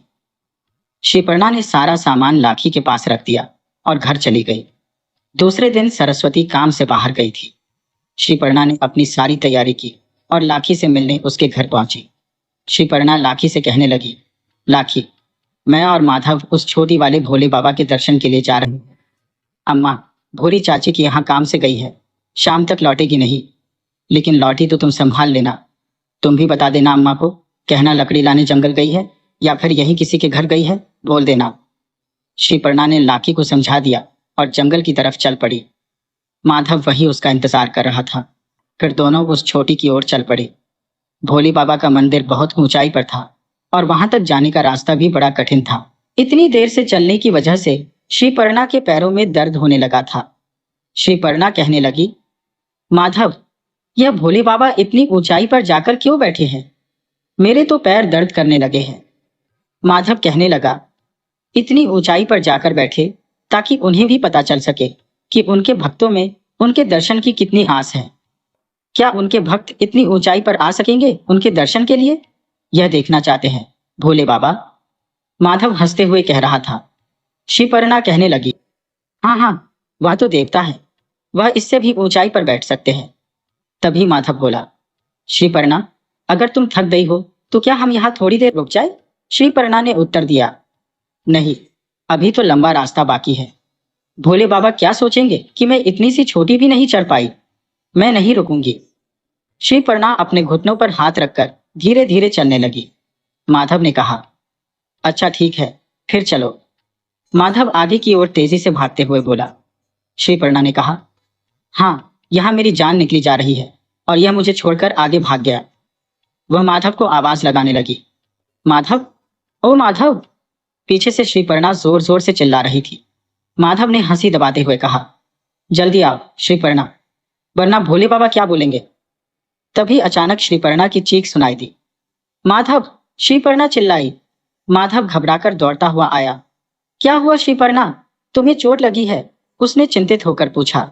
श्रीपर्णा गुस्से में उसका हाथ झटकते हुए बोली, लगने दो, तुम भागो आगे। माधव ने कहा, अरे नहीं श्रीपर्णा, दिखाओ तो सही। वह चिंतित था। श्रीपर्णा ने पैर पीछे खींचते हुए कहा, तुम मत देखो। माधव ने गुस्से में कहा, जिद मत करो। उसने उसका पैर खींच लिया और देखने लगा। यहाँ तो कुछ नजर नहीं आ रहा, माधव बोला। श्रीपर्णा हंसते हुए बोली, हाँ हाँ, उल्लू बनाया। माधव चिढ़ते हुए बोला, रुक, तुझे अभी बताता हूं, और उसके पीछे दौड़ने लगा। श्रीपर्णा हंसते हुए बोली, आप पकड़ो मुझे। वह मंदिर की सीढ़ियों से ऊपर भाग रही थी। माधव ने आखिरकार उसे पकड़ ही लिया। कितना तेज दौड़ते हो तुम, श्रीपर्णा ने कहा। बिल्कुल घोड़े की तरह। मैं तो पहले दौड़ रही थी, फिर भी तुमने मुझे पकड़ लिया, माधव ने कहा। झूठ क्यों बोला, मेरी जान निकल गई थी, श्रीपर्णा ने कहा। तुम मुझे छोड़कर आगे दौड़ रहे थे इसलिए, माधव मुस्कुराते हुए बोला। अच्छा ठीक है, लेकिन आगे से कभी ऐसा मत करना। चलो अब थोड़ा आराम करते हैं। वे दोनों एक दूसरे का हाथ पकड़कर ऊपर चढ़ने लगे। आखिरी सीढ़ी खत्म हुई तो सामने भोले बाबा की पिंडी दिखाई दी। वहीं पर दो सांप रेंग रहे थे। श्रीपर्णा ने डरकर माधव के पीछे जाकर अपना चेहरा छुपा लिया। माधव ने कहा, श्रीपर्णा डरो मत, वे भी हमारी तरह भोले बाबा के भक्त हैं। उसने श्रीपर्णा का हाथ पकड़कर उसे आगे की ओर खड़ा किया। श्रीपर्णा घबराकर खड़ी हो गई और वह बड़े बड़े नेत्रों से उन नागों को निहार रही थी। तभी माधव ने उनके कंधे पर हाथ रखते हुए कहा, धैर्य रखो श्रीपर्णा, भयभीत मत हो। श्रीपर्णा ने हामी भरते हुए सिर हिलाया। फिर दोनों ने हाथ जोड़कर भोले बाबा के दर्शन किए। वहां एक प्राचीन घंटी लटकी हुई थी, लेकिन वह ऊंचाई पर थी। श्रीपर्णा ने उस घंटी की ओर देखते हुए कहा, हमारे हाथ वहां तक नहीं पहुंचेंगे। यह सोचकर उन्होंने लंबी सांस ली। तभी माधव ने उन्हें कमर से थामकर ऊपर उठाया। अब तो पहुंच जाएगा ना श्रीपर्णा तुम्हारा हाथ, माधव मुस्कुराते हुए बोले। श्रीपर्णा ने प्रसन्नता से घंटी को जोर से बजाया और उसकी तेज ध्वनि गूंज उठी। फिर माधव ने उन्हें धीरे से नीचे उतारा। श्रीपर्णा झट से नीचे बैठ गई और पैर पकड़ते हुए बोली, मेरा पैर दर्द कर रहा है। माधव ने कहा, अच्छा, दौड़ते वक्त ध्यान नहीं था क्या? वह उनके पास बैठते हुए उनके सिर पर हल्की से थपकी देकर बोले, तुम श्रीपर्णा? माधव हंसते हुए बोले, और उनकी बात सुनकर श्रीपर्णा ने मुंह फुला लिया। फिर श्रीपर्णा बोली, भूख लग रही है, यहाँ आने की खुशी में मैं तो कुछ खाने के लिए लाना भूल गई। तब माधव बोले, मुझे पता था तुम्हें भूख लगेगी, मैंने बस इतना ही लाया है। माधव ने अपनी कमीज के अंदर से 2 अमरूद निकालकर श्रीपर्णा के हाथ पर रखते हुए कहा। श्रीपर्णा बोली, अमरूद, और झट से अमरूद लेकर खाना शुरू कर दिया। माधव उन्हें बड़े प्यार से देख रहे थे। श्रीपर्णा खाते खाते ही बोली, तुम ये अमरूद कहाँ से लाए हो? माधव बोले, क्या अच्छे नहीं है? श्रीपर्णा बोली, बहुत अच्छे हैं, इसलिए तो पूछ रही हूँ।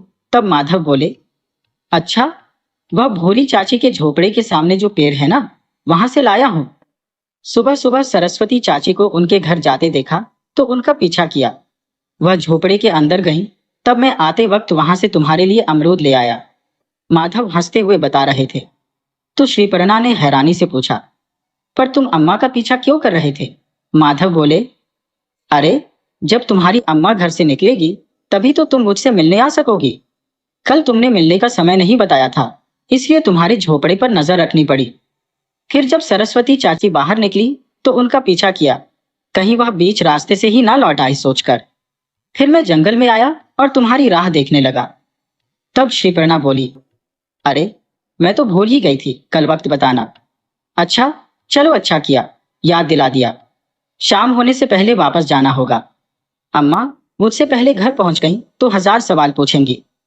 तब माधव ने कहा, तुम हमेशा अपनी अम्मा से ही डरती रहती हो। कल को तुम्हारी अम्मा कहेंगी कि माधव से विवाह मत करो, तो तुम तो हमारे प्रेम की बलि चढ़ा दोगी ना। श्रीपर्णा भावुक होकर बोली, ऐसा कभी नहीं होगा माधव। मैं आज भोले बाबा के समक्ष प्रतिज्ञा करती हूँ कि मेरी डोली केवल तुम्हारे घर आएगी। मैं सिर्फ तुमसे विवाह करूंगी और किसी से नहीं। श्रीपर्णा ने माधव को गले से लगा लिया और दोनों टांडे की ओर चल दिए। माधव अब व्यापार में दक्ष हो गया था। सप्ताह में 1-2 दिन वह अपने बापू के साथ शहर जाता था। एक दिन माधव ने अपने बापू से कहा, बापू, कल आप सरस्वती चाची के यहाँ मेरी और श्रीपर्णा के रिश्ते की बात करने जाओगे। आपने कहा था कि जब मैं काम धंधा करने लगूंगा तो आप सरस्वती चाची से बात करेंगे। माधव ने मुंह फुलाकर कहा। सतपाल जी हंसते हुए बोले, ये लो, इस लड़के को तो बस ब्याह की जल्दी पड़ी है। माधव ने कुछ ज्यादा ही मुंह फुला लिया।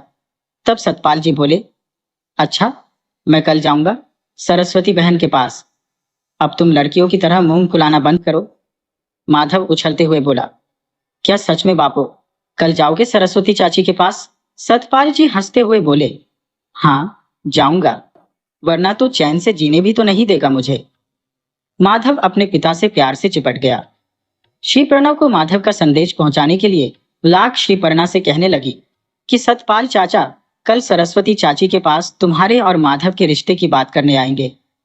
श्री पर्णा खुशी से बोली। सच कह रही हो लाखी? और दोनों सहेलियां खुशी से उछलने लगी। तभी सरस्वती ने ऊंची आवाज में पूछा, क्या हुआ, क्यों नाच रही हो दोनों? श्री पर्णा ने कहा, कुछ नहीं अम्मा, लाखी की गाय के बछड़ा हुआ है इसलिए। और दोनों सहेलियां मुस्कुराने लगी। अगले दिन सतपाल जी अपने साथ एक दो लोगों को लेकर श्री पर्णा के झोपड़े में आए। उनके साथ कुछ फलों की टोकरियां, गहने और कपड़े भी थे। सतपाल जी ने बाहर से आवाज लगाई, अरे सरस्वती बहन, क्या मैं अंदर आ सकता हूँ? उनकी आवाज सुनकर श्री पर्णा का दिल जोर से धड़कने लगा। उनके चेहरे पर शर्म की लाली चढ़ गई। सरस्वती ने अपना सिर ढकते हुए थोड़ा बाहर आकर कहा, आइए ना सतपाल जी। सतपाल जी झोपड़े के अंदर चले गए। उन्होंने बाहर खड़े बंजारों से कहा, यहाँ रख तो सब।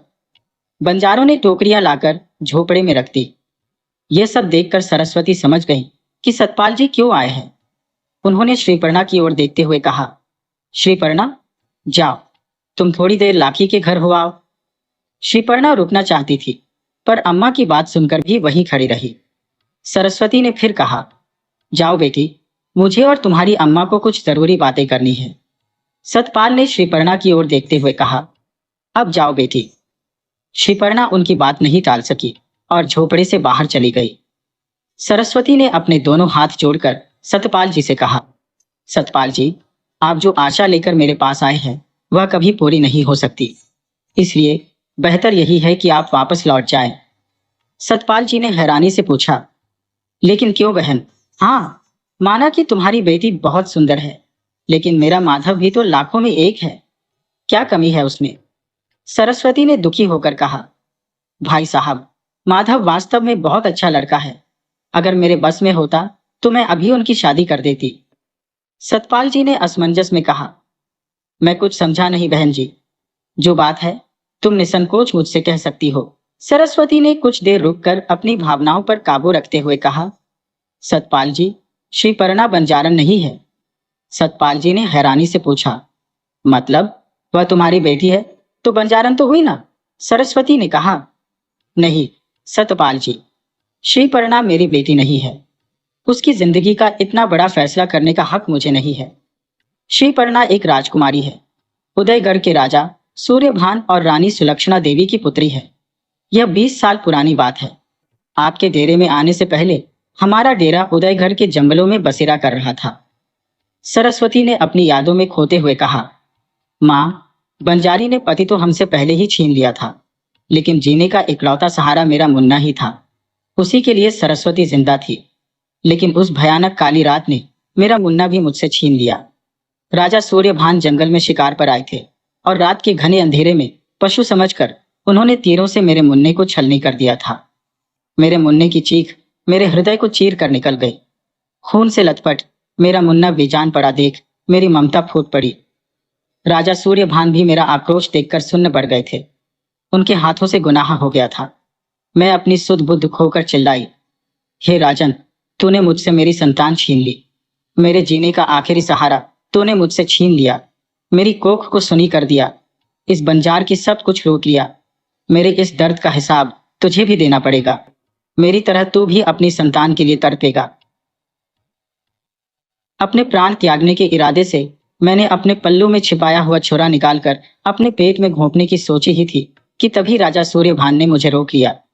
उन्होंने कहा, रुक जा बंजारन, हम राजपूत हैं और हम कभी किसी पर अन्याय नहीं होने देते। अनजाने में हमसे जो गुनाह हुआ है उसका प्रायश्चित हम जरूर करेंगे। हम तुम्हें वचन देते हैं कि हमारी पहली संतान तुम्हें सौंप देंगे। तुम उसे अपना बच्चा समझकर पालना। हाँ, मगर वह संतान लड़की हुई तो उसके 18 साल पूरे होते ही हम उसे तुमसे वापस ले लेंगे। उसकी शादी का फैसला हम करेंगे, क्योंकि कन्या दान सर्वश्रेष्ठ दान होता है और हम वह करके अपने जीवन को सफल करना चाहते हैं। 2 वर्षों के पश्चात रानी सुलक्ष्मी ने एक नन्ही सी कन्या को जन्म दिया और राजा सूर्यभान ने अपने वचन के अनुरूप वह कन्या मुझे सौंप दी। वही कन्या श्रीप्रना है। सतपाल जी यह सुनकर विस्मित हो गए और सरस्वती की बात को बड़े आश्चर्य से सुन रहे थे। सरस्वती देवी ने कहा, कुछ ही महीनों में श्रीप्रना 18 वर्ष की हो जाएगी और मुझे उसे उसके माता पिता को सौंपना है। ऐसे में मैं उसे माधव से विवाह करने की अनुमति कैसे दे सकती हूँ? मैं मजबूर हूँ श्रीपाल जी, चाहकर भी कुछ नहीं कर सकती। यह कहकर उसकी आंखों से आंसू बहने लगे। सतपाल जी ने चिंतित होकर कहा, माँ, बंजारा पता नहीं हमारी कैसी परीक्षा ले रही है। कैसे समझाऊं मैं अपने पगले माधव को? वह जिसे अपनी दुनिया समझ बैठा है, वह तो हम सबसे अलग है। हम तो सपने में भी उससे रिश्ता जोड़ने की नहीं सोच सकते। हकीकत में यह संभव ही नहीं है। सतपाल जी ने निराश होकर आंखें बंद की। सरस्वती रोते हुए बोली, इसलिए मैं हमेशा उन दोनों को दूर रखने की कोशिश करती थी और उनके मिलने के खिलाफ थी। हम कुछ नहीं कर सकते सतपाल जी, क्योंकि वह किसी और की अमानत है। आप माधव को समझा दीजिए। एक राजकुमारी और एक बंजारे का मेल कभी नहीं हो सकता। सतपाल जी और सरस्वती दोनों ही चिंतित थे। तभी लाखी कहने लगी, अरे वाह, क्या बात है। आज चाची ने तुम्हें सुबह सवेरे मेरे घर कैसे आने दिया? श्रीपर्णा को देखकर लाखी चिढ़ते हुए बोली। श्रीपर्णा सिर झुकाकर शर्माते हुए बोली, माधव के बापू आए हैं, वे अम्मा से बात कर रहे हैं। लाखी कहने लगी, अच्छा तो यह बात है। मतलब बेटा तो पहले ही उतावला था, लेकिन उसके बापू को भी बड़ी जल्दी पड़ी है। लगता है वह घर लाने की लाके हंसते हुए श्रीपर्णा को चिढ़ा रही थी। श्रीपर्णा कहने लगी, लाखी चुप कर, उसके बारे में ऐसा कुछ मत बोल। लाखी कहने लगी, अरे वाह, अब तो तुम अपनी ससुराल वालों की हो गई हो, अपनी सहेली तक को भूल गई। श्रीपर्णा उसे गले लगाते हुए बोली, नहीं लाखी, तुझे कैसे भूल सकती हो? तू तो मेरी सबसे प्यारी सहेली है। लाखी कहने लगी, लेकिन चलो, अब तुम दोनों का ब्याह हो रहा है तो कम से कम अब वह गाना तो नहीं सुनना पड़ेगा बार बार। लाखी गहरी सांस छोड़ते हुए बोली, वही गाना, दूल्हा मैं तेरा, तू दुल्हन बन जा मेरी। लाखी जोर से हंसते हुए श्रीपर्णा को गोल गोल घुमाते हुए बोली, बेशर्म, तू छिपकर हमारी बातें सुनती थी। श्रीपर्णा झूठ मूठ का गुस्सा दिखाते हुए लाखी का कान पकड़कर खींचते हुए बोली, अरे मैं क्यों छिपकर सुनूं किसी की बातें? तुम्हारा माधव इतनी जोर से गाता है कि मैंने ही क्या, टांडे के सभी लोगों ने सुना होगा। लाखी उसके हाथों से अपना कान छुड़ाकर कहने लगी, श्रीपर्णा, कैसी सहेली है तू, बस मुझे सता रही है। जाओ, मैं नहीं बात करती तुमसे, मैं जाती हूँ वापस घर। श्रीपर्णा अपने घर के लिए मुड़ गई। तभी लाखी कहने लगी, अरे रुको रुको, मैं तो बस तुम्हें हंसाने के लिए कह रही थी। अच्छा बाबा, माफ कर दो, लेकिन मैं तुम्हारे और माधव के लिए बहुत खुश हूं। लाखी ने खुशी से उसे रोकते हुए कहा और श्रीपर्णा भी खुशी से उसे गले लग गई। श्रीपर्णा ने कहा, लेकिन लाख, अम्मा मान जाएगी ना? लाखी ने उत्तर दिया, अरे क्यों नहीं मानेगी? सतपाल चाचा हमारे टांडे के मुखिया हैं, उनकी बात चाची टाल नहीं सकती, और माधव से अच्छा लड़का टांडे में कोई नहीं है, चाची को मानना ही पड़ेगा। लाखी श्रीपर्णा को धीरज दे रही थी और उसकी बात सुनकर श्रीपर्णा खुश हो रही थी। उधर सतपाल जी दुखी होकर सरस्वती के सामने हाथ जोड़कर बाहर निकलने लगे। सरस्वती ने कहा, आपसे एक विनती और है, कृपया यह बात श्रीपर्णा को पता न चले कि मैं उसकी अम्मा नहीं हूं। मैं नहीं चाहती कि आखिरी के कुछ दिनों में मेरी बच्ची मुझसे नफरत करे। मैंने उसे उसके माता पिता से अलग किया। वक्त आने पर मैं खुद उसे इसके बारे में बता दूंगी। सरस्वती की विनती सुनकर सतपाल जी ने कहा, ठीक है सरस्वती बहन, आप चिंता मत कीजिए, ये बात हम दोनों के बीच रहेगी। सतपाल जी शांति से बोले और झोपड़े से बाहर चले गए। सरस्वती के झोपड़े से बाहर आते ही सतपाल जी बहुत चिंतित हो गए। घर में माधव उनका बेसब्री से इंतजार कर रहा था।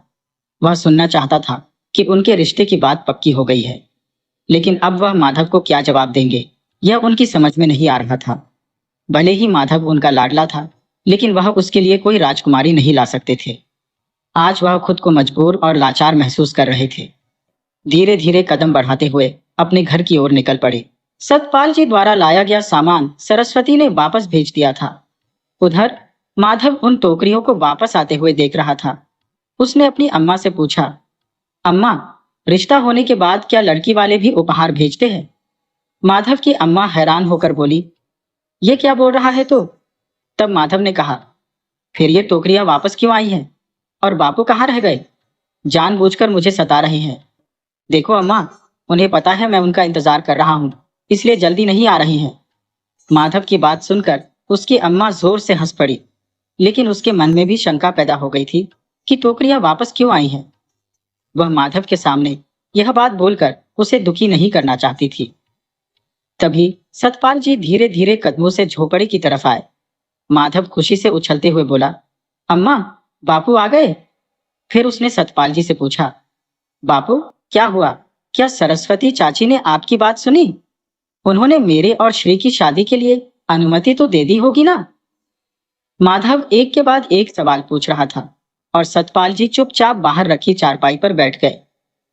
माधव की अम्मा एक लोटा पानी लाने को कहते हुए सतपाल जी ने उनसे आग्रह किया, मगर उन्होंने माधव की बातों का कोई उत्तर नहीं दिया। माधव की अम्मा से ऊंची आवाज में उन्होंने कहा, सतपाल जी माधव की बातों का कोई जवाब नहीं दे रहे थे, जिससे माधव बेचैन हो गया और कहने लगा, आप कुछ बोल क्यों नहीं रहे? आप मेरी बातों का जवाब क्यों नहीं दे रहे? चाची ने कुछ कहा क्या आपसे? माधव ने थोड़ा तिल मिलाकर सतपाल जी के घुटनों के पास बैठते हुए पूछा, अगर उन्होंने कुछ कहा होगा तो मैं आपसे माफी मांगता हूं, लेकिन बताइए तो सही, हुआ क्या है? सतपाल जी को उस पर दया आ रही थी। उन्होंने एक बार माधव की तरफ देखा और उसके चेहरे पर प्यार से हाथ फेरा। वे कहने लगे, माधव बेटा, अच्छा होगा कि तुम श्रीपर्णा को भूल जाओ, तुम्हारा और उसका कोई मेल नहीं है। हताश होकर सतपाल जी माधव की तरफ देख रहे थे। माधव कहने लगा, बापू, यह आप क्या कह रहे हैं? ऐसे कैसे मेल नहीं है? मैं क्यों भूलूं अपनी श्रीपर्णा को? यह नहीं हो सकता।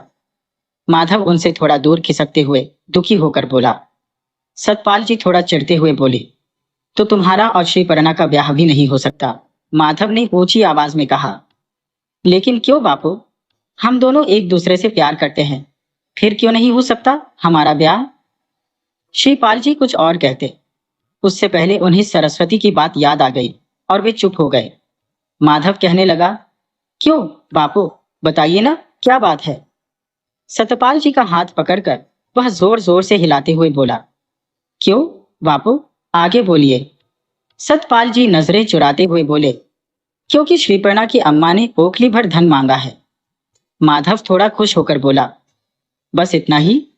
तो दे देते हैं ना बापू, हमने कौन से ओट बेचने हैं? हमारे पास कुछ ओट तो हैं, उनसे जो पैसे आएंगे उन्हें दे देंगे, तब तो वह मान जाएंगी ना? सतपाल जी दुखी होकर बोले, नहीं बेटा माधव। माधव की आवाज में अब थोड़ा दर्द था। लेकिन क्यों बापू? सतपाल जी ने समझाया। माधव, मेरी बात सुनो। सरस्वती ने कहा है कि उन्हें ओखली भर धन चाहिए, लेकिन वह धन तुम्हें तुम्हारी मेहनत से कमाना पड़ेगा, तभी वे सोचेंगी तुम्हारे और श्रीपर्णा के ब्याह के बारे में। माधव कहने लगा, बस इतना ही ना बापू, तो मैं जरूर कमा कर लाऊंगा ओखली भर धन अपनी श्रीपर्णा के लिए। मैं मेहनत करके लाऊंगा, धन और चाची जी को दूंगा। मैं उनकी शर्त को पूरा करूंगा बापू, लेकिन ऐसा ना कहिए कि मेरा और श्रीपर्णा का मेल नहीं हो सकता। माधव पागलों की तरह बड़बड़ाता हुआ झोपड़े से बाहर की तरफ दौड़ गया। पीछे से सतपाल जी दुखी होकर चिल्लाए, माधव, मेरे बेटे, मेरी बात तो सुनो। लेकिन माधव कब का जा चुका था। उधर लाखी से माधव ने कहा, लाखी, तुम अभी श्रीपर्णा के पास जाओ और उसे कहो कि वह मुझसे आकर मिले। मैं उसका इंतजार महुआ के पेड़ के नीचे कर रहा हूं। कृपया मेरा इतना काम कर दो। लाखी माधव को हाथ जोड़ते हुए बोली, माधव, तुम इतने दुखी क्यों हो? आज तो चाचा जी श्रीपर्णा और तुम्हारे रिश्ते की बात करने सरस्वती चाची के पास आए थे ना, उसका क्या हुआ? तो माधव कहने लगा, वह सब बाद में, लाख, पहले श्रीपर्णा को बता दो। अभी बस तुम मेरा इतना काम कर दो। जब श्रीपर्णा के झोपड़े में पहुंची तो वहां पर सरस्वती को देखकर थोड़ी हड़बड़ा गई। श्रीपर्णा, चलो ना, मैंने दुपट्टे पर बहुत अच्छा कसीदा काम किया है, चलो जरा देखकर बताना कैसा हुआ है। लाख श्रीपर्णा के पास आते हुए बोली। श्रीपर्णा थोड़ा उदास और दुखी स्वर में बोली, बाद में देख लूंगी, अभी मेरा मन नहीं है। लाखी उसे खींचते हुए कहने लगी, बाद में नहीं, अभी चलो ना। लाखी जिद करके उसका हाथ खींचते हुए कहने लगी। सरस्वती श्रीपर्णा की तरफ देखकर बोली, बिटिया, वह इतना कह रही है तो जाकर देख आओ ना। लाखी कहने लगी, हाँ हाँ चलो ना, और श्रीपर्णा को खींचते हुए झोपड़े से बाहर ले गए। तब श्रीपर्णा कहने लगी, क्यों परेशान कर रही है लाखी? एक तो मैं पहले से ही परेशान हूं। अम्मा मुझे बता नहीं रही कि माधव के बापू से उनकी क्या बात हुई है। लाखी चिंतित होकर कहने लगी, श्रीपर्णा, माधव जंगल की तरफ गया है। उसने तुम्हें महुआ के पेड़ के नीचे बुलाया है। जल्दी जाओ, पता नहीं क्या बात हो गई है। वह बहुत परेशान था। श्रीपर्णा चिंतित होकर जंगल की तरफ दौड़ पड़ी। माधव भी बेचैन होकर श्रीपर्णा का इंतजार कर रहा था। तभी श्रीपर्णा वहां आकर कहने लगी, माधव, क्या हुआ? तुम्हारे बापू ने तो तुम्हें बताया ना कि अम्मा और उनके बीच क्या बात हुई। अम्मा मुझे कुछ बता ही नहीं रही। श्रीपर्णा जोर जोर से सांस लेते हुए बोल रही थी, क्योंकि वह दौड़ कर आई थी, इसलिए उसकी सांस तेज चल रही थी। तब माधव उसका हाथ अपने हाथों में लेते हुए बोला, श्रीपर्णा, तुम अपना ख्याल रखना और मेरा इंतजार करना। मैं जल्दी लौट कर आऊंगा। श्रीपर्णा हैरान होकर पूछने लगी, ये क्या बोल रहे हो तुम कहीं जा रहे हो क्या? वह भी ऐसे अचानक? माधव थोड़े आत्मविश्वास से बोला, हाँ, मैं हमारी शादी के लिए ओखली भर धन जमा करने जा रहा हूँ, वह भी अपनी मेहनत से। फिर मैं वह सारा धन सरस्वती चाची को दूंगा तो वह हमारी शादी के लिए मान जाएंगी। श्रीपर्णा थोड़ी सी आश्चर्य से बोली, ओखली भर धन किस लिए माधव? और यह क्या बोल रहे हो तुम? माधव कहने लगा, श्रीपर्णा, सरस्वती चाची चाहती है कि मैं अपनी मेहनत से ओखली भर धन कमाऊं। जब वह धन खुद कमाकर चाची को दूंगा तो वह हमारी शादी के लिए तैयार हो जाएंगी। यही हमारी शादी की शर्त है। समझ लो, मैं ओखली भर धन कमाने के लिए शहर जा रहा हूं। जब तक उतना धन नहीं कमा लूंगा मैं वापस नहीं आऊंगा। श्रीपर्णा, बापू तो कह रहे थे कि मैं तुम्हें भूल जाऊं। हमारा मेल नहीं हो सकता, लेकिन मैं तुम्हें कभी नहीं भूल सकता। हमारा मेल जरूर होगा। श्रीपर्णा, बस तुम मेरा इंतजार करना, मुझे भूल मत जाना। चाहे कितना भी वक्त क्यों ना लगे, लेकिन मैं लौटकर जरूर आऊंगा। इस बात का भरोसा रखना।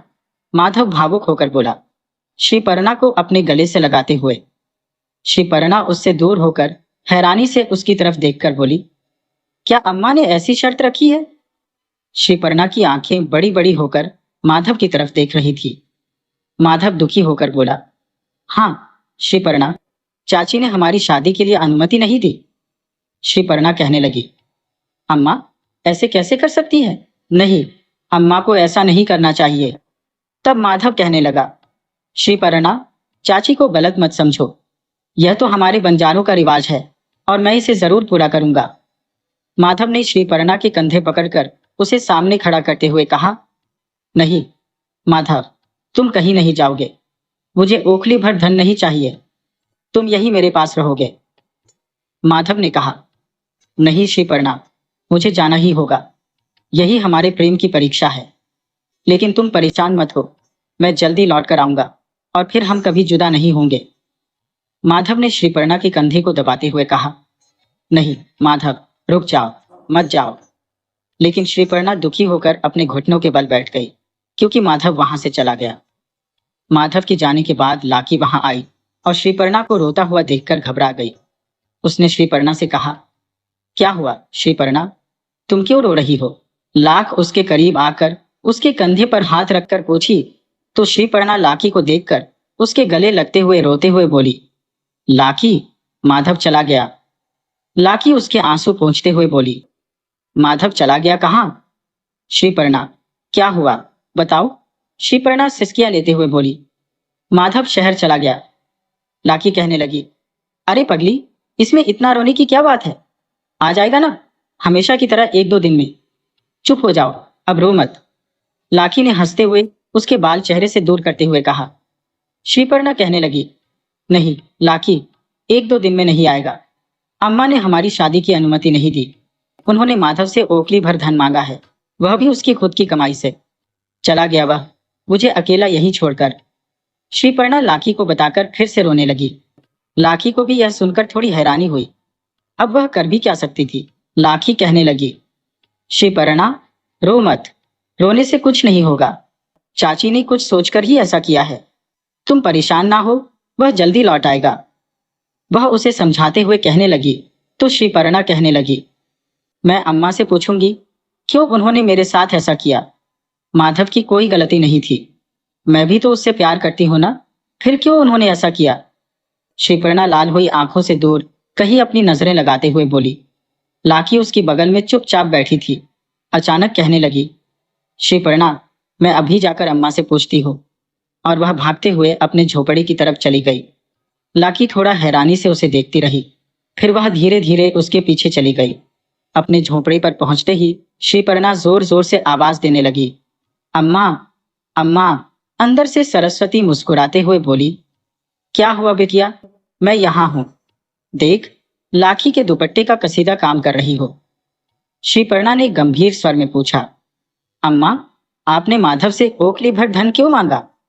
सरस्वती ने हड़बड़ाते हुए पलटकर पूछा। ओखली भर धन? क्यों? श्रीपर्णा ने तमतमाते हुए कहा।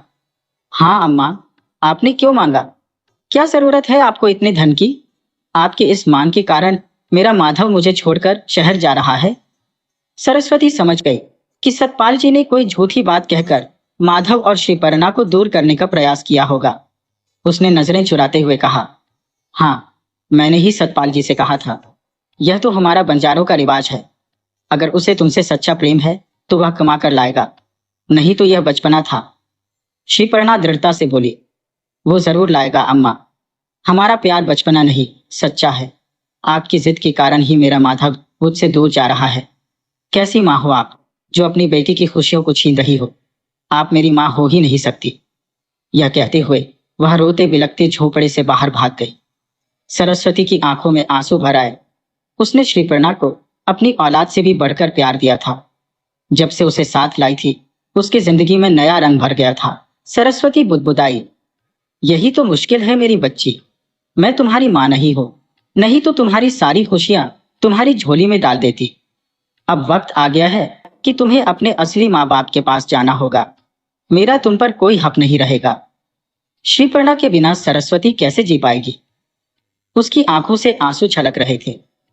कुछ ही दिनों में श्रीपर्णा को उसके माता पिता के पास उदयगढ़ भेजना था। इसी ख्याल से सरस्वती का दिल टूट रहा था। माधव को शहर गए हुए 2 महीने हो चुके थे और श्रीपर्णा बहुत दुखी थी। वह अब सरस्वती से भी ज्यादा बात नहीं करती थी और माधव की जुदाई में महुआ के नीचे बैठी रहती थी। लाकी उसे समझाने की कोशिश करती, लेकिन वह थोड़ी देर के लिए समझ जाती और फिर से उदास हो जाती। सरस्वती भी अत्यधिक दुखी थी। श्रीपर्णा का दुख उसे असहनीय था, परंतु वह उसके लिए कुछ नहीं कर सकती थी। सरस्वती ने सतपाल जी के घर के सामने जाकर उन्हें आवाज दी। सतपाल जी। सतपाल जी ने बाहर आकर कहा, आओ सरस्वती बहन, आओ। सरस्वती ने कहा, सतपाल जी, अब समय आ गया है कि हम श्रीपर्णा को उसके असली माता पिता के पास भेज दें। क्या आप किसी को उदयगढ़ के राजा सूर्यभान जी के पास संदेश भेज सकते हैं? सतपाल जी ने उत्तर दिया, हाँ बहन, मैं आज ही किसी को उदयगढ़ भेज देता हूँ। यह अच्छा होगा कि माधव के लौटने से पहले श्रीपर्णा यहाँ से चली जाए। सरस्वती ने धन्यवाद कहकर हाथ जोड़ लिए और अपने झोपड़े की ओर चल पड़ी। शाम को सतपाल जी ने एक बंजारे को ऊंट के साथ उदयगढ़ के राजा सूर्यभान के पास संदेश लेकर भेज दिया। सरस्वती अत्यधिक तनाव में थी। उसकी तबीयत दिन प्रतिदिन बिगड़ती जा रही थी। श्रीपर्णा भी अब सरस्वती पर अपना गुस्सा भूलकर उसकी सेवा में लगी रहती थी। उदयगढ़ में जैसे ही राजा सूर्यभान को सरस्वती का संदेश मिला, वे खुशी से झूम उठे। उन्होंने अपने गले का मोतियों का हार संदेश लाने वाले बंजारे को दे दिया। राजा सूर्यभान महारानी सुलक्षणा के कक्ष में जाकर बोली, महारानी, हमारी पुत्री वापस आ रही है। महारानी हैरान होकर पूछी, क्या हुआ राजा साहब, आज आप इतने खुश क्यों हैं? राजा बोले, महारानी, हमारी पुत्री वापस आ रही है। बंजारन सरस्वती ने संदेश भेजा है। हमारी पुत्री 18 वर्षों बाद हमारे पास आ रही है। रानी सुलक्षणा ने राजा को विश्वास से देखा और कहा, क्या आप सच कह रहे हैं महाराज? राजा बोले, हाँ रानी, हमारी पुत्री वापस आ रही है। राजा सूर्यभान ने रानी सुलक्षणा के कंधे पकड़कर ऊंची आवाज में कहा, हमारी पुत्री आज वापस आ रही है। रानी भावुक होकर बोली, मेरी पुत्री आज वापस आ रही है। महाराज, वर्षों बाद आपने हमें यह खुशखबरी सुनाई है। हम 18 वर्षों से अपनी पुत्री को अपने सीने से लगाने के लिए तड़प रही है। इतनी छोटी थी जब आपने उसे हमसे छीनकर बंजारन के पास छोड़ दिया था। अब वह बड़ी हो गई होगी और बहुत सुंदर भी।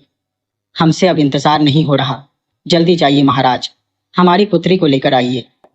राजा सूर्यभान हंसते हुए बोले, अगर आप भी चलेंगी तो हमारी पुत्री के स्वागत की तैयारी कौन करेगा? सुलक्षणा बोली। हाँ, वह भी सही है। महाराज, आप जाइए, हम उसकी स्वागत की तैयारी करते हैं। राजा सूर्यभान अपने सेनापति भगवान दास जी और कुछ सेवकों को लेकर श्रीपर्णा को लाने के लिए चल पड़े। सरस्वती चारपाई पर लेटी हुई थी। श्रीपर्णा चूल्हे पर उसके लिए कुछ पका रही थी। सरस्वती ने श्रीपर्णा को पुकारा, बेटी श्रीपर्णा। श्रीपर्णा, जो काम में व्यस्त थी, तुरंत अपनी माँ के पास आई और बोली, जी अम्मा। अपने हाथ का काम छोड़ते हुए वह सरस्वती के पास पहुंची। सरस्वती ने उसका हाथ पकड़ा और उसे अपने पास बिठा लिया। बिटिया, हमारे पास बैठो, सरस्वती ने कहा। श्रीपर्णा ने थोड़ी चिंता जताते हुए कहा, अम्मा, ज्यादा बात मत करो, आराम करो, मुझे अभी थोड़ा काम करना है। सरस्वती ने धीरे से कहा, बिटिया, हमारी बात ध्यान से सुनो। हम तुम्हारी अम्मा नहीं है और तुम हमारी बेटी नहीं हो। तुम बंजारन नहीं हो, तुम एक राजकुमारी हो। श्रीपर्णा ने हैरान होकर कहा, अम्मा, तुम यह सब क्यों कह रही हो? क्या मेरी किसी बात का बुरा लगा है? मुझे माफ कर दो अम्मा, मैं तुम्हें ठेस नहीं पहुंचाना चाहती थी। माधव की जुदाई ने मुझे कठोर बना दिया था। सरस्वती ने गंभीरता से कहा, नहीं बिटिया, मैं सच कह रही हूँ। तुम मेरी बेटी नहीं हो। मैं तुम्हें अपने बदले के लिए अपने साथ लाई थी। श्रीपर्णा ने हैरान होकर पूछा, कैसा बदला अम्मा? सरस्वती ने रोते हुए कहा, तुम्हारे पिता उदयगढ़ के राजा सूर्यवान जी के हाथों से मेरा बेटा मारा गया था। उन्होंने मुझे वचन दिया था कि अपनी पहली संतान मुझे सौंप देंगे। उन्होंने अपना वचन निभाया और तुम्हें मुझे सौंप दिया। अब वक्त आ गया है कि तुम्हें अपने असली माता पिता के पास जाना होगा। श्रीपर्णा ने कहा, तुम झूठ बोल रही हो अम्मा, मैं कोई राजकुमारी नहीं हो, मैं तो बंजारन हो। मैं तुम्हारी बेटी हो। मुझे कोई महल नहीं चाहिए, मैं कहीं नहीं जाऊंगी। सरस्वती ने दुखी होकर कहा, बिटिया, माँ बंजारी की सौगंध, मैं सच कह रही हूँ, तुम सच में मेरी बेटी नहीं हो। यह सुनकर श्रीपर्णा रोते हुए झोपड़े से बाहर भागी और सीधे लाखी के पास पहुंची। लाखी, लाखी, श्रीपर्णा ने पुकारा। लाखी ने नजरें चुराते हुए कहा, अब तक पूरे डेरे में यह खबर फैल गई है कि तुम बंजारन नहीं हो, सरस्वती की बेटी नहीं हो, बल्कि उदयगढ़ की राजकुमारी हो। श्रीपर्णा ने हैरानी से कहा, लाखी, ये तो क्या बोल रही है? तू मुझसे नजरें क्यों चुरा रही है? लाखी ने नजरें चुराते हुए कहा, कुछ नहीं, ऐसे ही बस। श्रीपर्णा ने लाखी के कंधे पकड़कर हिलाते हुए कहा, लाखी, तुम मुझसे नजरें क्यों फेर रही हो? मैं तुम्हारी सहेली हूं। लाखी फिर भी चुप रही। श्रीपर्णा रोते हुए घुटनों के बल बैठ गई और कहने लगी, ये सब क्या हो रहा है? मैंने क्या ऐसा किया जो यह सब मेरे साथ हो रहा है? अम्मा कहती हैं कि मैं उनकी बेटी नहीं हूं। मेरी सहेली लाखी मुझसे नजरें चुरा रही है। माधव पता नहीं कहाँ चला गया है। हे माँ बंजारी, आप मेरे साथ ऐसा क्यों कर रही हैं? लाखी ने उसे उठाते हुए कहा, श्रीपर्णा, यही सच है। महाराज सूर्यभान आपको लेने आते होंगे। श्रीपर्णा ने हैरानी से लाखी की तरफ देखा और अचानक चिल्लाई, नहीं, मैं नहीं जाऊंगी, मैं कहीं नहीं जाऊंगी। कहते हुए वह अपने झोपड़े की तरफ भाग गई। अपनी प्यारी सहेली को यूं रोता देख लाखी भी फूट फूट कर रोने लगी। श्रीपर्णा अपने झोपड़े में आकर कहने लगी, अम्मा, मैं तुम्हें छोड़कर कहीं नहीं जाऊंगी। तुम कह दो उन महाराज को कि मैं नहीं जाऊंगी उनके साथ। मैं यहीं रहूंगी तुम्हारे पास। मुझे नहीं चाहिए कोई महल, नहीं बनना राजकुमारी। अगर तुम्हें मेरा माधव से मिलना पसंद नहीं है तो मैं नहीं मिलूंगी उससे। बस उसे दूर से देखकर खुश रह लूंगी। लेकिन तुम मुझे यहाँ से दूर मत भेजो अम्मा। श्रीपर्णा रोते हुए सरस्वती के पैर पकड़ने लगी। तब सरस्वती ने अपने आंसू रोकते हुए कहा, बिटिया, ऐसा मत कर। आज मुझे महसूस हो रहा है कि मैंने कितना गलत किया था। तुझे दूर होने की बात से ही मुझे इतनी तकलीफ हो रही है। तो रानी जी ने इतने साल अपनी बेटी के बिना कैसे गुजारे होंगे? वह भी तो अपनी बच्ची के लिए तड़पती रही होगी। राजा ने गलती से भूल की थी, लेकिन मैंने तो जानबूझकर स्वार्थी होकर एक बच्ची को उसकी माँ से दूर किया। शायद इसीलिए माँ बंजारी ने मेरे साथ ऐसा किया। तुझे तेरे असली माता पिता के पास जाना ही होगा बिटिया, सरस्वती ने श्रीपर्णा को समझाते हुए कहा। तब श्रीपर्णा ने सरस्वती से दूर होते हुए कहा, नहीं, मुझे कुछ भी नहीं समझना, मुझे कहीं नहीं जाना। सरस्वती बस दुखी होकर उसकी तरफ देख रही थी। श्रीपर्णा रोते हुए कहने लगी, अम्मा, मैं खुद उस राजा से कह दूंगी कि मुझे उनके साथ नहीं जाना। जैसे वह 18 साल मुझसे दूर रहे, वैसे ही आगे भी रह ले। मैं उनके साथ नहीं जाऊंगी। तब सरस्वती थोड़ा चिढ़ते हुए बोली, श्रीपर्णा, तुम ऐसा कुछ नहीं कहोगी। अगर तुमने मुझे कभी अपनी मम्मा माना है तो चुपचाप राजा के साथ चली जाओगी। तुम्हें मेरी सौगंध है। श्रीपर्णा कहने लगी, अम्मा, क्या तुम सच में मुझे खुद से दूर करना चाहती हो? क्या तुम चाहती हो कि मैं यहाँ से चली जाऊं? श्रीपर्णा सरस्वती की तरफ आंसू भरी आंखों से देखते हुए कह रही थी। सरस्वती भी बहुत परेशान थी। वह कहने लगी, हाँ, परेशान हो चुकी हूं मैं तुमसे और तुम्हारी जिद से। थक चुकी हूं तुम्हारा बोझ उठाते उठाते। बस अब राजा साहब आते होंगे और उनके आते ही तुम्हें पालने के बदले सोने की मोहरें ले लूंगी और उनकी अमानत उन्हें सौंप दूंगी।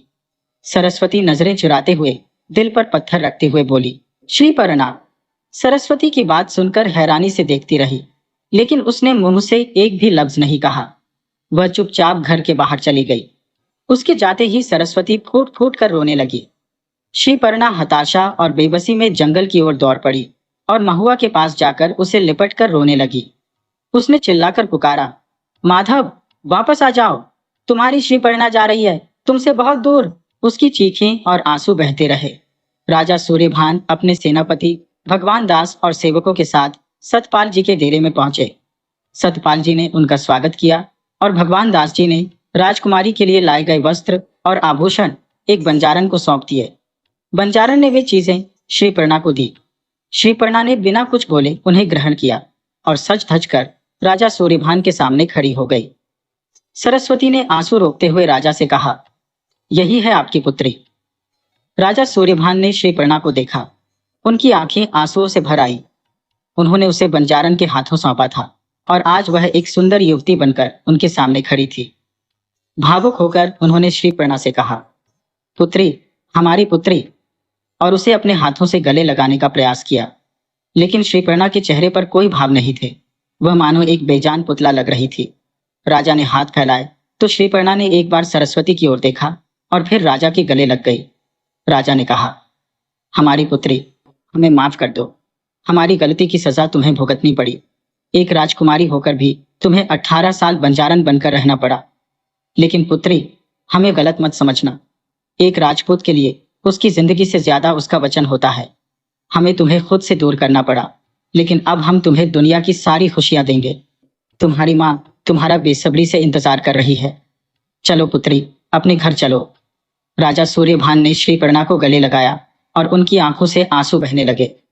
श्रीपर्णा ने कहा, हाँ पिताजी, ले चलिए मुझे हमारे घर। यहाँ कोई नहीं चाहता कि मैं यहाँ रहूं। सरस्वती की तरफ देखते हुए श्रीपर्णा ने कहा, पिताश्री, मुझे यहाँ से दूर ले चलिए। राजा सूर्यभान ने श्रीपर्णा को खुद से दूर करते हुए कहा, चलो पुत्री, हमारे साथ महल चलते हैं। श्रीपर्णा ने भी सिर हिलाकर सहमति जताई। राजा सूर्यभान श्रीपर्णा को ले जाने के लिए शाही पालकी लेकर आए थे। श्रीपर्णा उसके अंदर बैठने जा रही थी, लेकिन अचानक मुड़कर वापस आई। राजा ने हड़बड़ाकर पूछा, क्या हुआ पुत्री? श्रीपर्णा ने कहा, पिताश्री, आज तक मुझे पालने के बदले कुछ तो देना चाहिए ना इनको। उसने सरस्वती की तरफ इशारा करते हुए कहा। राजा ने कहा, हाँ पुत्री, यह लो, तुम्हारे हाथों में जितना चाहो दे दो। राजा सूर्यभान ने उसके सामने सोने की मोहरों से भरी थाली पकड़ी। श्रीपर्णा ने अपने दोनों हाथों में जितनी मोहरें समा सकी वह समेटी और सरस्वती की झोली में डाल दी। इतनी बस या और चाहिए? श्रीपर्णा ने पूछा। यह तो मुझे पालने का मोल हुआ, लेकिन आज तक तुमने जो ममता मुझ पर लुटाई उसका मोल क्या? श्रीपर्णा ने गिरना भरी नजरों से सरस्वती की ओर देखा। सरस्वती आंखें बंद कर अंदर ही अंदर आंसुओं के घूंट पी रही थी। श्रीपर्णा का दिल पिघल रहा था, लेकिन उसने खुद को संभाला और पालकी में जाकर बैठ गई। सेवकों ने पालकी उठाई और चल दिए। जैसे ही पालकी आंखों से ओझल हुई, सरस्वती ने पागलपन भरी चिल्लाहट से पुकारा, श्रीपर्णा, मेरी बच्ची। सरस्वती फूट फूट कर रो रही थी। उसकी इस हृदय विदारक स्थिति को देखकर डेरे के सभी लोगों की आंखें भी नम हो गई थी। पालकी के अंदर श्री प्रणा भी आंसू बहा रही थी। उसकी नजरें अभी भी सरस्वती को ढूंढ रही थी कि कहीं से वह आकर उसे रोक ले, लेकिन उसकी उम्मीदें व्यर्थ ही निकली। उसे कहीं से भी कोई उम्मीद नहीं मिली। तभी उसे लाठी की आवाज सुनाई दी। उसने पालकी के पर्दे से झांक कर देखा तो लाठी को दौड़ते हुए पाया। श्री पर्णा ने पालकी रुकवा दी और पूछा, लाठी, क्या हुआ? लाठी हांफते हुए उसके हाथों में कुछ सौंपते हुए बोली, श्री पर्णा, यह तुम्हारी अमानत। श्री पर्णा ने उन वस्तुओं को देखा और उसकी आंखें नम हो गईं। वे वही चीजें थी जो माधव उसके लिए शहर से लाया था। एक कसीदा किया हुआ दुपट्टा, बंजारों की शान वाली नथ और चवन्नी की माला। लाठी ने कहा, बस एक एहसान और कर दो मुझ पर। जब माधव आएगा तो उसे कहना कि मैं उसका इंतजार कर रही हूँ। श्री पर्णा ने रोते हुए लाठी का हाथ पकड़कर कहा, लाठी, मुझे तुम्हारी बहुत याद आएगी, मुझे भूल मत जाना। दोनों सहेलियां एक दूसरे के गले लगकर फूट फूट कर रो पड़ी। एक सेवक ने कहा, राजकुमारी जी, हमें बहुत देर हो रही है। तब दोनों ने एक दूसरे को अलविदा कहा। श्री पर्णा ने लाठी से कहा, खुद का और अम्मा का ख्याल रखना, मैं अम्मा को तुम्हारे भरोसे छोड़कर जा रही हूँ। लाठी ने सिर हिलाया और पालकी फिर से चल पड़ी। श्री पर्णा ने बाहर झांकते हुए कहा, लाठी, माधव को मेरा संदेशा देना कि मैं उसका इंतजार कर रही हूँ। लाठी ने हाथ हिलाकर उसे तसल्ली दी और पालकी को दूर जाते हुए देखती रही।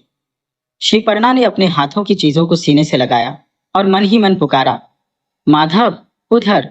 माधव एकदम से हड़बड़ाकर उठ बैठा। उसने अपने आसपास देखा, कुछ लोग सोए हुए थे। उसने श्री पर्णा के बारे में बुरा सपना देखा था। उसका पूरा बदन पसीने से लथपथ था। उसने भीगी आंखों से बड़बड़ाया, श्री पर्णा, मैं जल्दी आऊंगा, बस थोड़ा सा और इंतजार कर लो। सरस्वती को भी सभी लोग समझा रहे थे, लेकिन वह किसी की भी बात नहीं सुन रही थी। जब से श्री पर्णा वहां से गई थी, वह वहीं बैठे रो रही थी। लाठी उसके पास आकर उसका हाथ पकड़ते हुए बोली, उठो चाची। सरस्वती ने कहा, मेरी श्री पर्णा, मेरी बिटिया, मेरी बच्ची चली गई मुझसे दूर। उसने मुझसे ठीक से बात भी नहीं की, न एक बार मेरे गले लगी। वह मुझसे नफरत करती है। उसे मेरी ममता भी झूठी लगी। लाठी, तू समझाना उसे, कहना कि मैं उससे बिछड़कर नहीं रह सकती। लाठी ने सरस्वती को समझाते हुए कहा, चाची, श्री पर्णा जरूर आपसे नाराज है, लेकिन वह आपसे नफरत नहीं करती। मैं मिली थी उससे जाते वक्त। उसने कहा था, लाठी, मेरी अम्मा का ख्याल रखना। अगर वह आपसे नफरत करती तो ऐसा कहती क्या? सरस्वती ने बेचैन होकर पूछा, सच में मेरी श्री पर्णा ने ऐसा कहा है? लाठी ने हाँ में सिर हिलाया और कहा, हाँ चाची, अब उठो और घर चलो, नहीं तो श्री पर्णा मुझे ही डांटेगी कि लाठी, तुम एक काम भी ढंग से नहीं कर सकती। लाठी झूठ मूठ हंसते हुए बोली और सरस्वती उठकर उसके साथ घर चली गई। उसे झोपड़ी में ले जाकर लाठी ने थोड़ा बहुत खाना खिलाया। सरस्वती खाने के लिए तैयार नहीं थी, फिर भी लाठी ने श्री पर्णा की सौगंध देकर उसे खाना खिलाया और अपने घर चली गई। श्री पर्णा के चले जाने से सरस्वती का झोपड़ा सूना सा हो गया। हर कोने में बस श्री पर्णा की यादें थी। उसका सुंदर चेहरा, उसकी मीठी बातें, उसका नाचना और अम्मा अम्मा कहते हुए पुकारना। सरस्वती को उसकी यादें बेचैन कर रही थी। पालकी उदयगढ़ के निकट आ पहुंची थी। उदयगढ़ अपनी राजकुमारी के स्वागत के लिए सजा हुआ था। माँ, इतनी सारी तैयारियां क्यों की हैं आपने? छोटे वीरेंद्र ने रानी सुलक्षणा के पास आते हुए पूछा। रानी ने मुस्कुराते हुए कहा, राजकुमार, आज आपकी बड़ी बहन राजकुमारी आ रही है, उन्हीं के स्वागत की तैयारियां हो रही है। रानी सुलक्षणा खुशी से वीरेंद्र को समझा रही थी। क्या हमारी बड़ी बहन आ रही है? सच में माँ? वीरेंद्र ने आश्चर्य और खुशी से पूछा।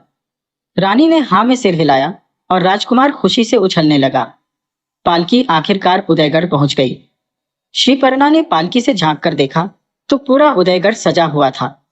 उसे दिखाई दिया कि यह सब तैयारियां उसके स्वागत के लिए ही थी, लेकिन यह सब देखकर भी उसका मन प्रसन्न नहीं हुआ। सेवकों ने पालकी नीचे रखी और सेनापति भगवान दास ने बड़े अदब से कहा, राजकुमारी जी, पधारिए, रानी सा आपके स्वागत के लिए बेसब्री से खड़ी है। श्री पर्णा ने धीरे से पालकी से बाहर कदम रखा। रानी सुलक्षणा तो अपनी पुत्री की एक झलक पाने के लिए जैसे जल बन मछली तड़प रही थी। जैसे ही श्रीपर्णा ने बाहर कदम रखा, रानी सा थोड़ा आगे बढ़ गई और उनके साथ राजकुमार वीरेंद्र भी थे। वे भी अपनी बहन को देखने के लिए व्याकुल थे। श्रीपर्णा जाकर रानी के सामने खड़ी हो गई। रानी सा ने भरी आंखों से श्रीपर्णा